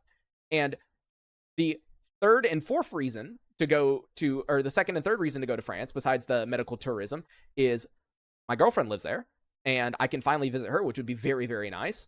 And third, I can take a break because for those who don't know, I have been streaming every single day for the past, or almost every single day. Some days I obviously miss it, but for the past like over a year. And I also post videos every single day for the past year. And I have been a caretaker for my elderly grandma, my disabled mom, and my two younger sisters. Now, luckily, my two younger sisters have gotten old enough where they're able to help out and do stuff around the house, which is what is giving me the opportunity to even consider going to another country for a while and doing all this stuff. But yeah, so it's kind of like everything in one. Get the cats dealt with, go figure out the cancer situation, and take a fucking break. So that's basically what that donation goal is. Now, I am a little bit, I mentioned this a while ago, but I am a little bit concerned about the fact that, like, if it is cancer, it probably has spread by now, because what it's called is subungual melanoma, and it tends to spread pretty quickly. And I got that like 2 years ago. And if you're curious, like, I'm sure someone's going to be like, yeah, but why didn't you go get it seen 2 years ago? Yeah, well, 2 years ago, I didn't even have $100 in my bank account. So I never got that shit seen. But where was I going with this? This is the issue with ADHD.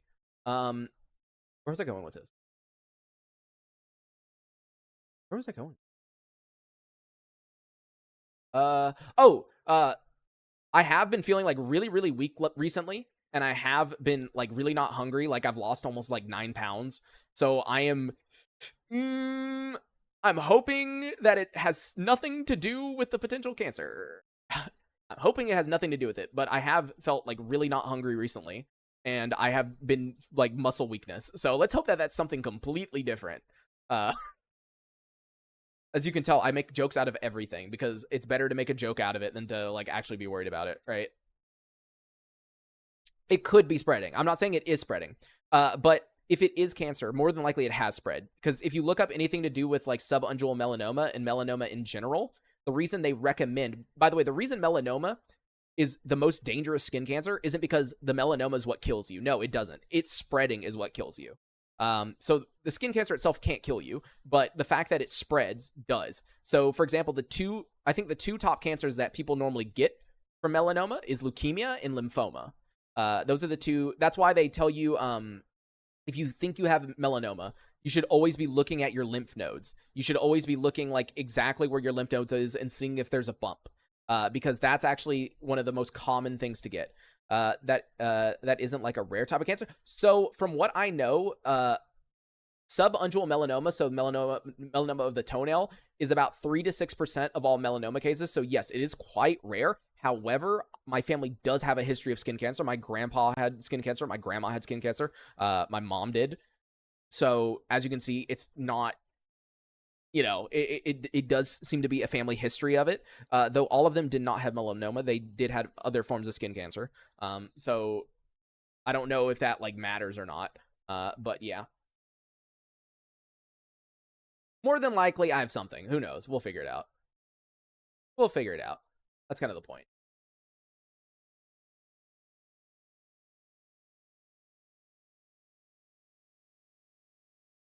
But good old US of A though with the healthcare prices, dude. I always find it hilarious when we have Europeans in the stream and they ask me about the United States like healthcare system and shit like that. It's like the funniest shit in the world. Like it's like, yeah, so a biopsy would cost $1,200, and they're like, what? And it's like, yeah, that's just how much it is. They're just like, what? It's like, yeah, that's just America right there, you know. Keep in mind, like the way the biopsy works is it's not as simple as a normal skin biopsy. Like normally, like on your like normal skin, it's actually really cheap to get a biopsy done because it's like they do this thing that they prick you with and it just pulls out something and then they look at it and it's like not that bad. With the subungual melanoma though, what they do is they have to give you local anesthetic and they peel back like the bottom of your toenail, like the skin right there, and then they get this like coring tool that like takes out a chunk of your toenail like with the stripe in it, and then they use that to determine what it is. So yeah, and yet it should not be that expensive, but it is, considering it's so much cheaper in every other country in the fucking world. USA's a lot to me, especially. Yeah, I know. USA's just like, I don't even know, dude, anymore. We're just fucked in a million different ways. It's honestly kind of funny. Not the best quality of medical care. Well, the issue with America is like a lot of people like to yeah, Rob, whatever. A lot of people like to say, well, oh, well, at least in America, I get to be seen right away, right? It's like, oh, it costs a lot of money, but I get to see seen right away. But like, is that really the case? Like, a lot of the doctors that I've gone to, you typically have to wait like, I don't know, 2-3 weeks, if not more, if not longer. And it's like, yeah, it's like, oh, it could be like months in like a different country, but like, bro, would you rather wait like an extra month or two, or spend like $1,000, $2,000 on something? It's like, yeah, no, I think I'd rather wait another month or two, unless it's like emergency, like, oh, this is actually like deadly to me, in which case you would probably go to a hospital. Doesn't feel like the case for me. Docs are booked up. Yeah, like for me, like all the doctors I've been to, even my like my primary care doctor that I go to for blood pressure medicine, right? They want me to book 3 weeks before I run out of medicine, because of just how booked they are. They don't think they would be able to see me in time before I'd run out of my medicine. And you can get seen in like a week tops. Yeah, because like I've heard specifically with the UK, I've heard the complaint there is that for stuff it typically takes multiple, like months for things that shouldn't, or something like that. So obviously I don't live in the UK, so I don't know how that works. Super expensive for me. It's creepy to see people with the chest pain saying, "Don't call an ambulance. I don't have money." Yeah. Call an Uber, dude. Let's go. Uber's way cheaper. Like when he's at more. Well, I mean, the issue is like the reason people don't want to take ambulances and all that shit is it's like when a majority of Americans are working, like they're making or they're paycheck to paycheck, right? And so, do you really have enough money to afford whatever cost or like the cost of treatment at hospitals? Now, a lot of hospitals do actually have pretty good like low income like they'll wipe your bill or they'll let you like pay it off over like a course of very, very long time. So like for example, when my mother she was I think only making about like $22,000 at the time when she gave birth to me. She I think her hospital bill for giving birth to me was like $30,000 or something. And they were like, yeah, you can pay it off as long as you can pay it off monthly as long as you pay at least $10 a month. Like, we don't give a shit, right? And so that's what she did. She just did $10 a month every month, just infinitely. And so it's like technically it's like, yeah, it adds up over time, but that's just how much shit it is. Isn't like $100 for one to come get you for an ambulance? $100? No, dude. Majority of Americans can't afford a 1,000. Oh, dude, yeah, no way. Like credit card debt is insane in America for that exact reason. Like, dude, like no one, like I personally only know one single person, way more than that. It's nowhere near just $100. $100 is like super low end on that. I unless you live in an area that actually has like free, no. Hold on, let me see for my area. Yeah, so the average cost for an ambulance in my area is between $800 to $1,000. And keep in mind, I live in an area that actually has like on the lower end of oh wait, sorry. That's insured patients. Hold on. That's if you're insured. Hold on. If you're uninsured, it starts at $1,000. Sorry. Okay, that was if you're insured.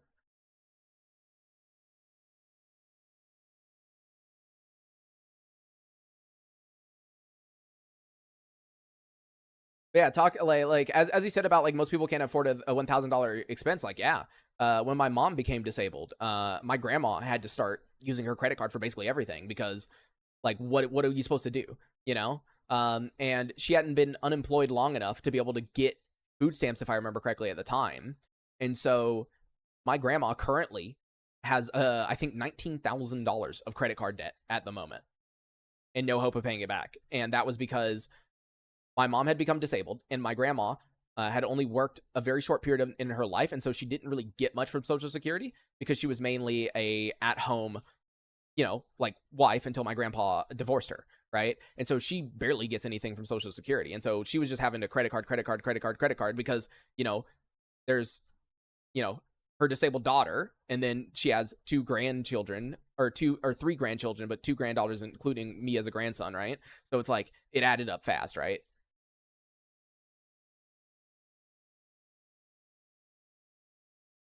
But yeah, just pull me on a wagon. I took an ambulance for like 3 miles and it was $1,100, and that was 8 years ago. Dude, I can guarantee you it is so much more than that now. 8 years ago, dude. 8 years ago was when, oh my God, actually 8 years ago isn't that long ago. Oh my God, my brain's fucking broken. Dude, I thought, when you said 8 years ago, I don't know why my brain thought like 2010. I just realized we're in fucking 2025, dude. That's 15 years ago. Holy fuck. I was literally about to make a joke about like the footlong actually being a $5 footlong. And then I realized in 2017 it was definitely not $5 anymore. That is fucking hilarious, dude.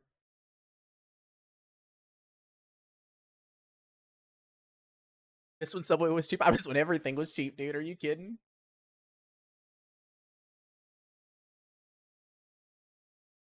Yeah, I feel like that happened to most people. Like most people that I know after COVID, kind of like their perception of time got like really fucked. Like mine is too. Like there was one time when I had to sign something and I like sat there and I had to pull out my phone because I couldn't remember what year it was. I was like, what the fuck year is it? I can't remember this shit. Closer to 2050 than 2000. Please don't say shit like that. Please don't say stuff like that. I don't need to think about that. That's actually wild though if you think about it. Like, holy fuck, dude.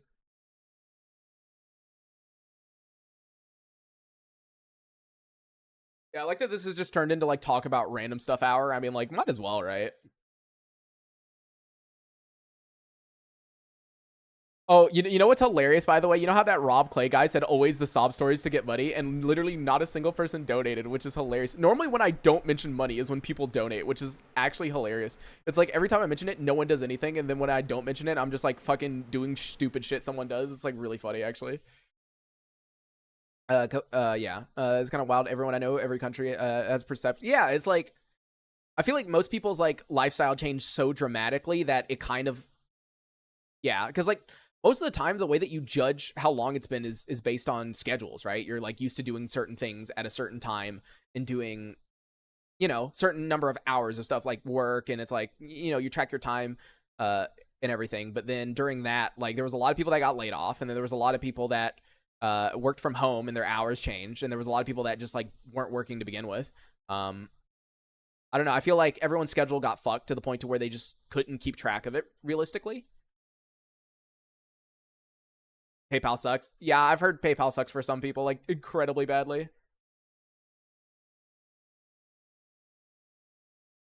And then other countries typically don't have like I think Venmo is like mainly an American thing. I don't know. All I know is no one I've ever met in Europe uses Venmo. Like I don't think I've met a single person from Europe who knows what Venmo is. So I think that's just an American thing. Cash App I think is more of a, or maybe I'm wrong. Is Cash App a global thing, or is it just an American thing? Because now that I think about it, I don't remember seeing people use Cash App either, really. I use Wise, since most of the apps don't work in Brazil. What's Wise? Now that's one I've never heard of. Wise. International account, money without borders. Huh.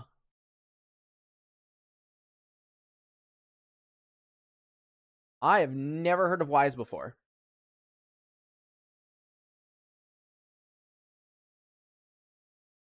Uh, yeah. Huh. Okay. That's interesting. I actually didn't know what this was until just now. Wise is great though. I recommend it a lot. I mean, I could look into setting it up if it's actually something that a decent amount of people use. Because yeah, I did not know about this at all. Pay and get paid globally. Move money where it matters. Blah blah blah. Yeah. I mean, I can look into it then. We still use bank to bank. Yeah. You see, normally I use Zelle a lot. You know what? I just thought of that. Actually, I don't have a Zelle thing. I forgot Zelle is something a lot of people use because most of the time it's integrated into your banking app. I didn't think about that until just now. Because, like, for example, for me, if I go to my banking app and I click pay, there's a Zelle link, and I can just put in someone's email or scan a QR code, and I can send them money from my bank, like, through Zelle. I forgot Zelle was a thing.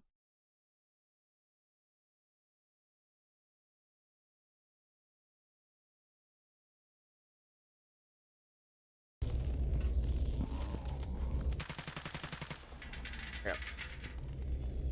Now, make Brazil propaganda. We have something called Pix, and you can instant transfer anyone just by the person's number or email. Oh, well, I mean, that's nice. I don't know. I feel like America's a bit weird because we have so many different apps that people use to the point to where it's like you just kind of have to have like everything downloaded at the same time. Like when I sold my old GPU, like there was one guy who only had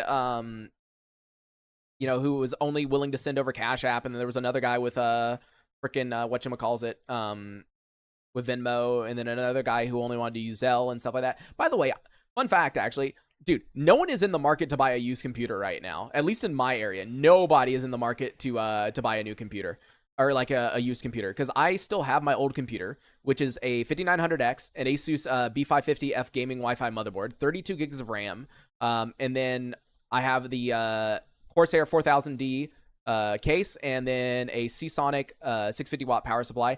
It doesn't have a GPU because, you know, the GPU went into my computer. And it doesn't have storage because I needed that. But like I'm selling it for like, I'm not even joking you, $300, which by the way, the CPU alone sells for $280. And like no one is buying it. No one.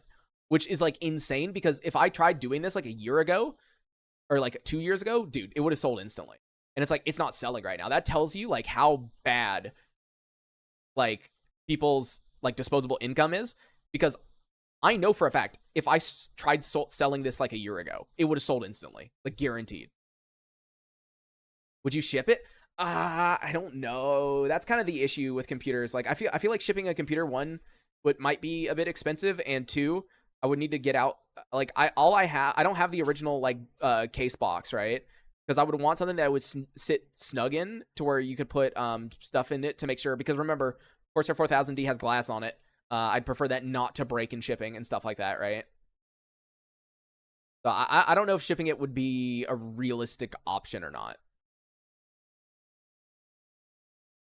I'm having the same issue. 16 gigabytes of RAM, one nice processor, RX 6600. I'm afraid not finding someone to sell. Yeah, probably costs more to ship it across the world. Yeah, I mean, if it's somewhere across the world, yeah, it would probably cost way more. But yeah, like personally, to me, that's how I can tell that like people's disposable income has gone down a lot. I was actually looking into, because if I go to France, right, I don't actually have a laptop or a Steam Deck or anything like that whatsoever. And so I was looking at buying like a used Steam Deck from someone, because I'm sure someone's selling them, right? And I was like looking for used Steam Decks, and I just like watch as the price continues to go down and down on them because no one's buying them, even at like really reasonable prices. Like there's literally a Steam Deck OLED right now near me, like in my area. And keep in mind, this is not a new account that was made yesterday. Like this account does look legit. It doesn't look like it's anything sus. And it's selling for $220 for a 512 gigabyte Steam Deck OLED, you know? Like that's a really good price for a Steam Deck OLED.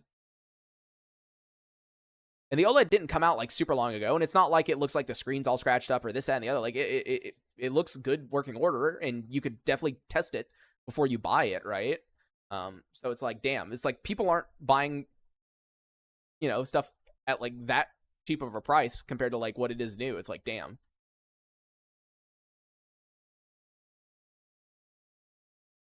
I'm gonna need the build one soon. Barter coming up. I'm on 4050 laptop, kind of getting rough. Yeah, I see. I mean, like if you're in the US, I could see how much it would cost to ship it. I don't know how much. I'd have to like bring it, or well, no, you don't have to bring it. I can do the calculator online, but I'd have to see how much it would ship for. You can DM me on Discord and I'll see if I can tell you how much it's going to be, but I don't know. I personally don't think it would probably be worth it, but who knows? It's odd because PC gaming is getting more and more expensive recently. I wanted to buy a new graphics card, but dude, that shit, oh dude, it is ridiculous, right? Like one of my friends, he's on a an RX 6700 XT, right?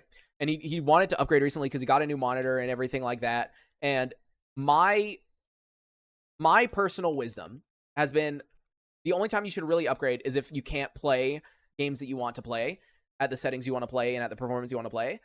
But if you can still play the games at the settings, I typically recommend you buy a GPU that its relative performance is 200% of what you own, right? And the 6700 XT, to get 200% more performance, you would need to buy either a 9070 XT, a 5070 Ti, or a 7900 XTX, right? And the GPU that he wanted to get was a 9070 XT. And you've seen how expensive 9070 XTs are, especially since they're not selling for MSRP anymore. And it's like, yeah, no, it's like so expensive. Like, honestly, I'm lucky to have bought my GPU when I did because it was on sale for like 11% off. And I was able, through my debit card, to get an extra 5% off. So, like, I got my 4070 Ti Super for like nothing. Like, I think with the sale plus my debit card thing, instead of paying the like 700, it was originally like, I think 770, and then the sale together, I got it down to like what was it, like 640 or something like that? I don't remember. It was like 6 something. But it was like really good for at the time. And the main reason I bought this GPU was because I really needed whatever the minimum GPU was that had a dual encoder. That way I could stream to Twitch, stream to YouTube, and record at the same time. So it was a business expense, basically. Most stuff retail for 400 USD, and then you multiply by 6, and then you multiply that by 2 due to importation tax. Minimum wage is 1. Oh yeah, that's yikes. Yeah, PC, like, I know Americans love bitching a lot about, oh, this is expensive, or oh, that's expensive, but it is way worse in other countries. I feel like, honestly, it fucks a lot of people over, but at the same time, I think people should kind of learn that America is very privileged in a way with the prices we have on everything. Like, everything is much cheaper for us than a majority of countries on Earth. Even if, yes, the like cost of living is going up a lot, and in order to live in certain areas, you have to make a ton. And like, yeah, there's countries out there where you really don't need to and have better like social nets and protections and everything like that. But at the same time, like, as I'm saying, like, there are things that we are really privileged on when it comes to technology, when it comes to like affordability of just like random stuff, right? Because, like, I remember the first time one of my friends wanted to build a computer in the Philippines, and he was showing me the, like, local markets and, like, showing me his income and, like, this, that, and the other. And he was, he was, like, doing really well for someone in the Philippines. Like, he was making good money. But, like, when we were looking at the prices of everything, it was like, God, no. Like, none of this makes sense to do, you know?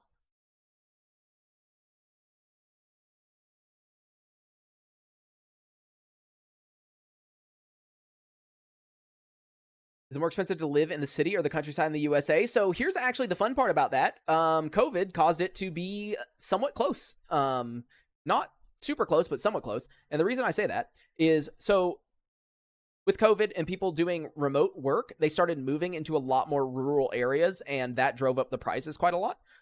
So for example, in my area, you used to be able to get a ranch style house, which if you don't know that is a 1-story, basically flat house, and it typically has a big backyard, right? It is typically 2 to 3 bedrooms with 1.5 bath. And if you don't know what a half bath is, it means it doesn't have a shower. It just has a toilet. And it's typically 1,200 square feet, like 1,100 square feet, 1,300 square feet, somewhere around that range, right? You used to be able to get it for about $700 US a month. $700 US a month in my area, right? That was about what it is now. Or that's what it was before, right? Now, that exact same house is about $2,000 a month, almost. It is almost there. Because one of our neighbors, like down the street, told us that she is moving away because they were trying to raise it to $2,000. Before, she was paying $1,600 a month. They were trying to raise it to $2,000. And keep in mind, we live in an area where the median income is about $24,000 a year. That is the median income, is about $24,000 a year in my area. So at 1,800, let's just say 1,800, like you literally can't live here at this point almost. Like my family's extremely lucky that at the time that this house was built, my grandfather bought this house and we still live in this house, because we could not afford the rent that this house would cost if we were renting it. There's no fucking way. So like, yeah, rent's gone crazy. Also, yeah, okay, there we go. I accepted your DM. I'll have to, I'll figure out what the price, what it would cost later. Dude, mortgage there is got to be still with 700 USD. You could get a freaking good house. Here, 700 USD here, you get a really good. Yeah, yeah. I mean, the thing is, like, honestly, in some situations, it is definitely cheaper to mortgage than to pay rent. The issue is typically they require you make a certain amount more than whatever your mortgage is by like a decent bit, to the point to where you can't get a mortgage. Like, I don't know how big of a problem this actually is because I have never attempted to buy a house. So, someone can correct me if I'm wrong, but from what I've heard is even if you can easily afford your current rent, if you were to try to mortgage a house for that exact same monthly cost, you would need to be making way more than you're currently making. Like, even if you can provably show that you are comfortably making enough money to where you can cover that, just like you're covering your rent currently, you would still need to make even more in order to get that mortgage. That is what I've been told. So it's like, it kind of fucks you over. You're forced to keep renting because you don't make enough to mortgage, even though you would comfortably be able to afford. Following properties as big companies buy. Oh, that is a huge issue. Like, especially around the US right now, is like companies just buying up tons and tons and tons of houses. Yeah. Like no regulations limit the amount that you can raise a rent. So there are certain states that have rent control, right? But you have to keep in mind the United States is less of one united country and 50 and is instead more similar to 50 smaller countries. Keep in mind we have local governments and then we have the federal government. The local government can do different things. So, for example, in the area that I live in, there is no rent control, whatever. If your landlord tomorrow decides that they're going to raise it $800 for your next lease, they can do that. You know, there is no rent control that would prevent something like that, right? So it really just depends where you live. And it's the same thing with healthcare. There are certain states that actually give you like really good state healthcare, and it's like really reasonable and stuff like that. Or you live in a state where it's impossible to get anything like that, you know? So it's really random. It really depends on what state you live in. A strategy to have a lot of investment money, and instead of buying a house, you invest it and you rent the house, invest it. Yeah, I've seen people do that, yeah. I've seen people talk about that. In the UK, a rough idea of how much you mortgage from banks is 5 times your salary. Oh. Yearly salary, yeah. The amount of people pay for rent for some places could be enough to help pay for a mortgage. Yeah, but they still won't let you get that mortgage. So that's kind of the...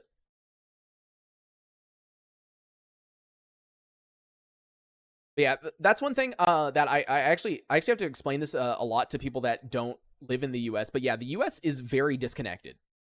Like one state has something and the next state over is completely different. Like for example, with my mom, she is disabled. She has fibromyalgia. She is bedridden. Like she literally can't get out of bed most of the days, right? In my state that we currently live in, fibromyalgia is not considered a disability compared to the state above us and below us where it is considered a disability. So my mom cannot get disability income, right? Meaning the only income in this house is from my grandma's small social security check and from me, right? Those are the two incomes in this house. And the reason it's not considered a disability here in my state is because fibromyalgia was always considered this, your doctor's a fucking idiot disease. You know, it was always considered this disease that, oh, it's not real. It's not real. It's, oh, your doctor's so stupid. You know, like your doctor's literally stupid. They don't actually know what's wrong. You need to go to a new doctor. But the funniest thing is my mom has actually seen literally like a famous doctor in the state, like legitimately famous. And even he came to the conclusion that it was fibromyalgia. And we went to court for it. And the judge just said, while I agree that you should be disabled, we cannot give you disability based on the fact that we do not allow that in the state. And that was basically it. How can people just don't move? It's not that simple to move. It's not that simple to move. Like, with what money are you moving? Like, that's kind of the issue. Like, how are you moving? Like, do you have the money to move? Are you renting this new place? Because you're definitely not gonna be able to buy it. It's not that simple to move. You have to have other opportunities lined up and other stuff like that, and it just doesn't make sense. Like, yeah, being poor is really fucking expensive. Like, yeah, it's not as simple to just like move to a different state, unfortunately.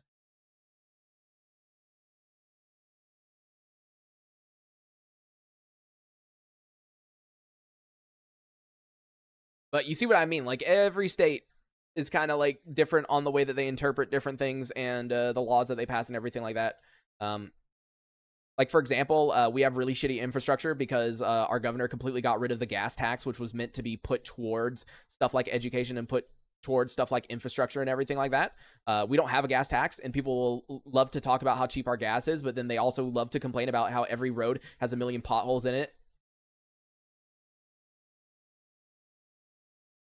So yeah.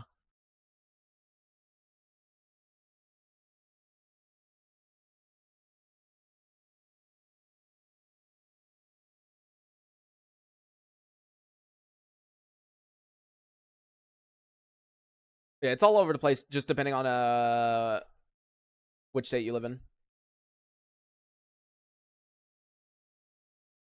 You have a lot of money, but then when you talk to someone from the US, you're like, oh yeah.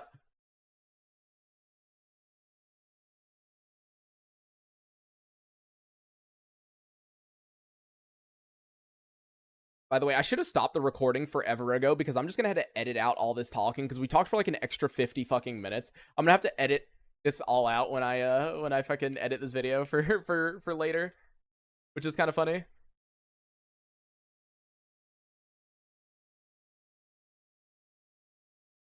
I don't know why I did not stop the recording.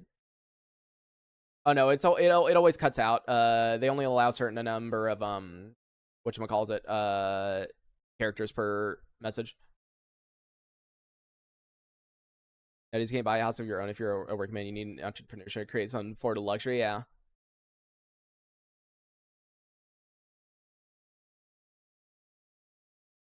That be how it be. Or you have a bunch of friends that you roommate with and you like rent a place together. You know, that's you don't get to own a house. You get to rent with friends and deal with their bullshit every single day. Yeah. That's what a couple of my friends are doing right now, and they fucking hate each other at this point. They fucking hate each other because we all went to school together, and three of them were like, yeah, you know what, we're all gonna rent like a house together because it's gonna make a lot more sense financially. And it did make more sense financially for three of them to do that. It did. But they like absolutely fucking hate living together. Just like I shouldn't say it's the funniest shit, but like, dude, talking to them every now and then is just hilarious, hearing like how much they hate each other now, but they're having to deal with it because they literally could not afford to live on their own. And it's like, yeah, this is real though. You interact with your yeah, I mean, like, we don't do this that often, but like we kind of just got on the topic of it, so we've been going for like an extra hour. The situation in the world is kind of messed up. Want it? Cost of living everywhere is completely nuts. Yeah. Little QL modern soon, but I need a bigger house so they can have their own rooms. Yeah, I see. Legend had to start. Yep. Good salary. Yep. Living with your friend highlights a lot of irritating behaviors that you could otherwise ignore in them. Yeah. Especially when like, because they were friends in school and they did hang out outside of school, but like not enough to where you would like truly know somebody, right? I don't know if this is true, but back in the good old days, minimum wage. So that was the original intention of minimum wage, was that supposedly it was supposed to be enough for you to get by and to have a house and support a family. I don't know if it was truly at that point though, but that was the original intention of a minimum wage. It was like the minimum that you could like actually get by.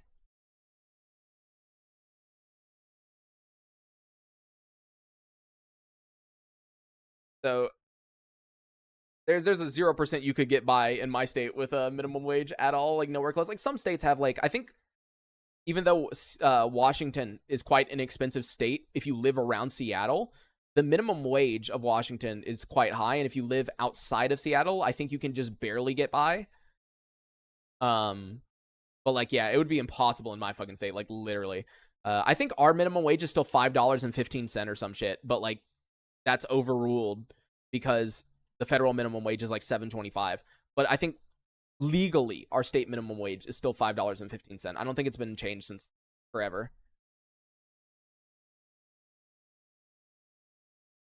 Day two, my coffee mug was being used as an ashtray. That's fucking rip. And yeah, wrapping these chat messages. Yeah, I read like really. So the issue is typically my eyes and my brain finish reading before my mouth does, and so my mouth just stops.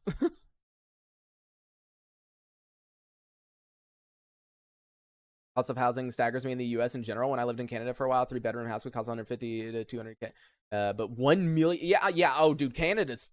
I've seen depending on like where you live in Canada, it's particularly fucking bad. It's particularly fucking bad.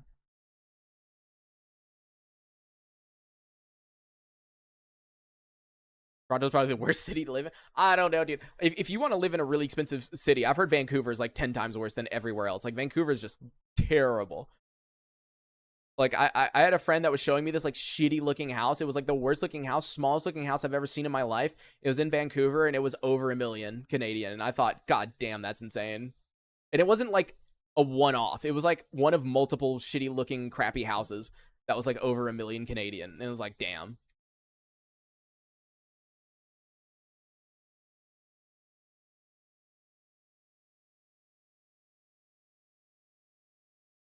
Hours later, just woke up. It's 5 a.m. Yeah, can't just chill with the housing and car insurance is a joke. I mean, car insurance is a joke here too. I'm hoping my car insurance goes down on my birthday because it should go down. But we'll see. We'll see how much it goes down by. Because currently, I pay for car insurance for me and my grandma, and me and my grandma, it's $291 a month. It's $291 a month for a Ford Focus EcoBoost. Woo woo. Car insurance was $8,000 a year. $8,000 a year, dude. What the? That's way worse than I was thinking. Dude, that's way worse. That's like way worse. Holy fuck. I do find it hilarious though whenever we talk about car insurance. I have a bunch of Europeans in here like, oh yeah, mine's like $300 a year.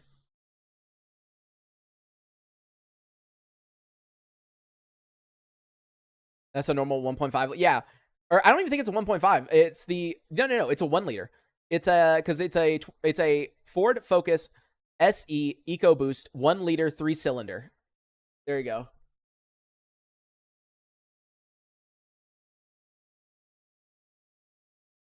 Years ago, they had a popular car, a common car. It was like cheap cars that everyone had recently. The term is dying because no one can afford a car anymore. Yeah.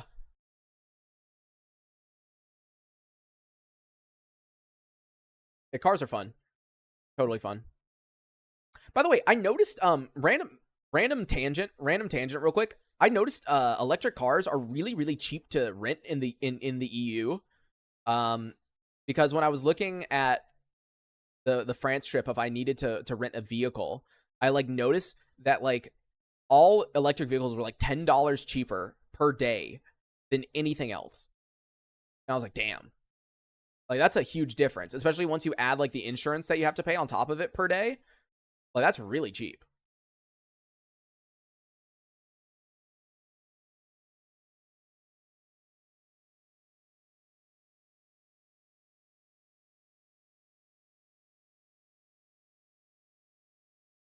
Like the only time I've had to rent a car was when our car got almost totaled. It wasn't totaled yet. It was close to it, but it was almost. Like the insurance company said that if one more thing fucked up, they were just gonna like write it off at that point. But luckily, it was just barely good. So if you go electric, you want to make sure the frequent electric charging port. Yeah. Mine is paid by employer because the car. Oh, I see. Yeah. What's the new armor rework looking like? Pretty interesting. Grok came in here for a while and kind of talked about like why he was doing certain changes and everything like that. So it was actually interesting. I had to take a ton of screenshots because I'm gonna have to edit what he said into the video so that everyone can see exactly what Grok said. But yeah. Car Riley with kind of bad decision since Uber started becoming so big and pay the equivalent of $2 to $10 to go to most places. Oh.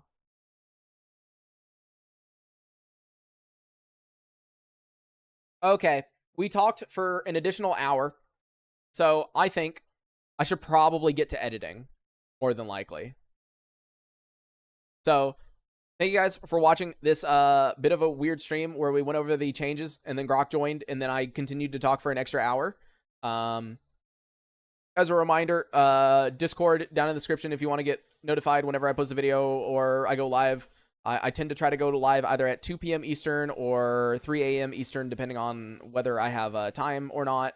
And then there's a link tree in the video description that has the Twitch, the Discord, and all the donations and everything like that. But yeah, I will see you guys hopefully at 2 p.m. Eastern. So I should see you guys hopefully in 8 hours. So, and we should be doing the Miracle Machine. So see ya.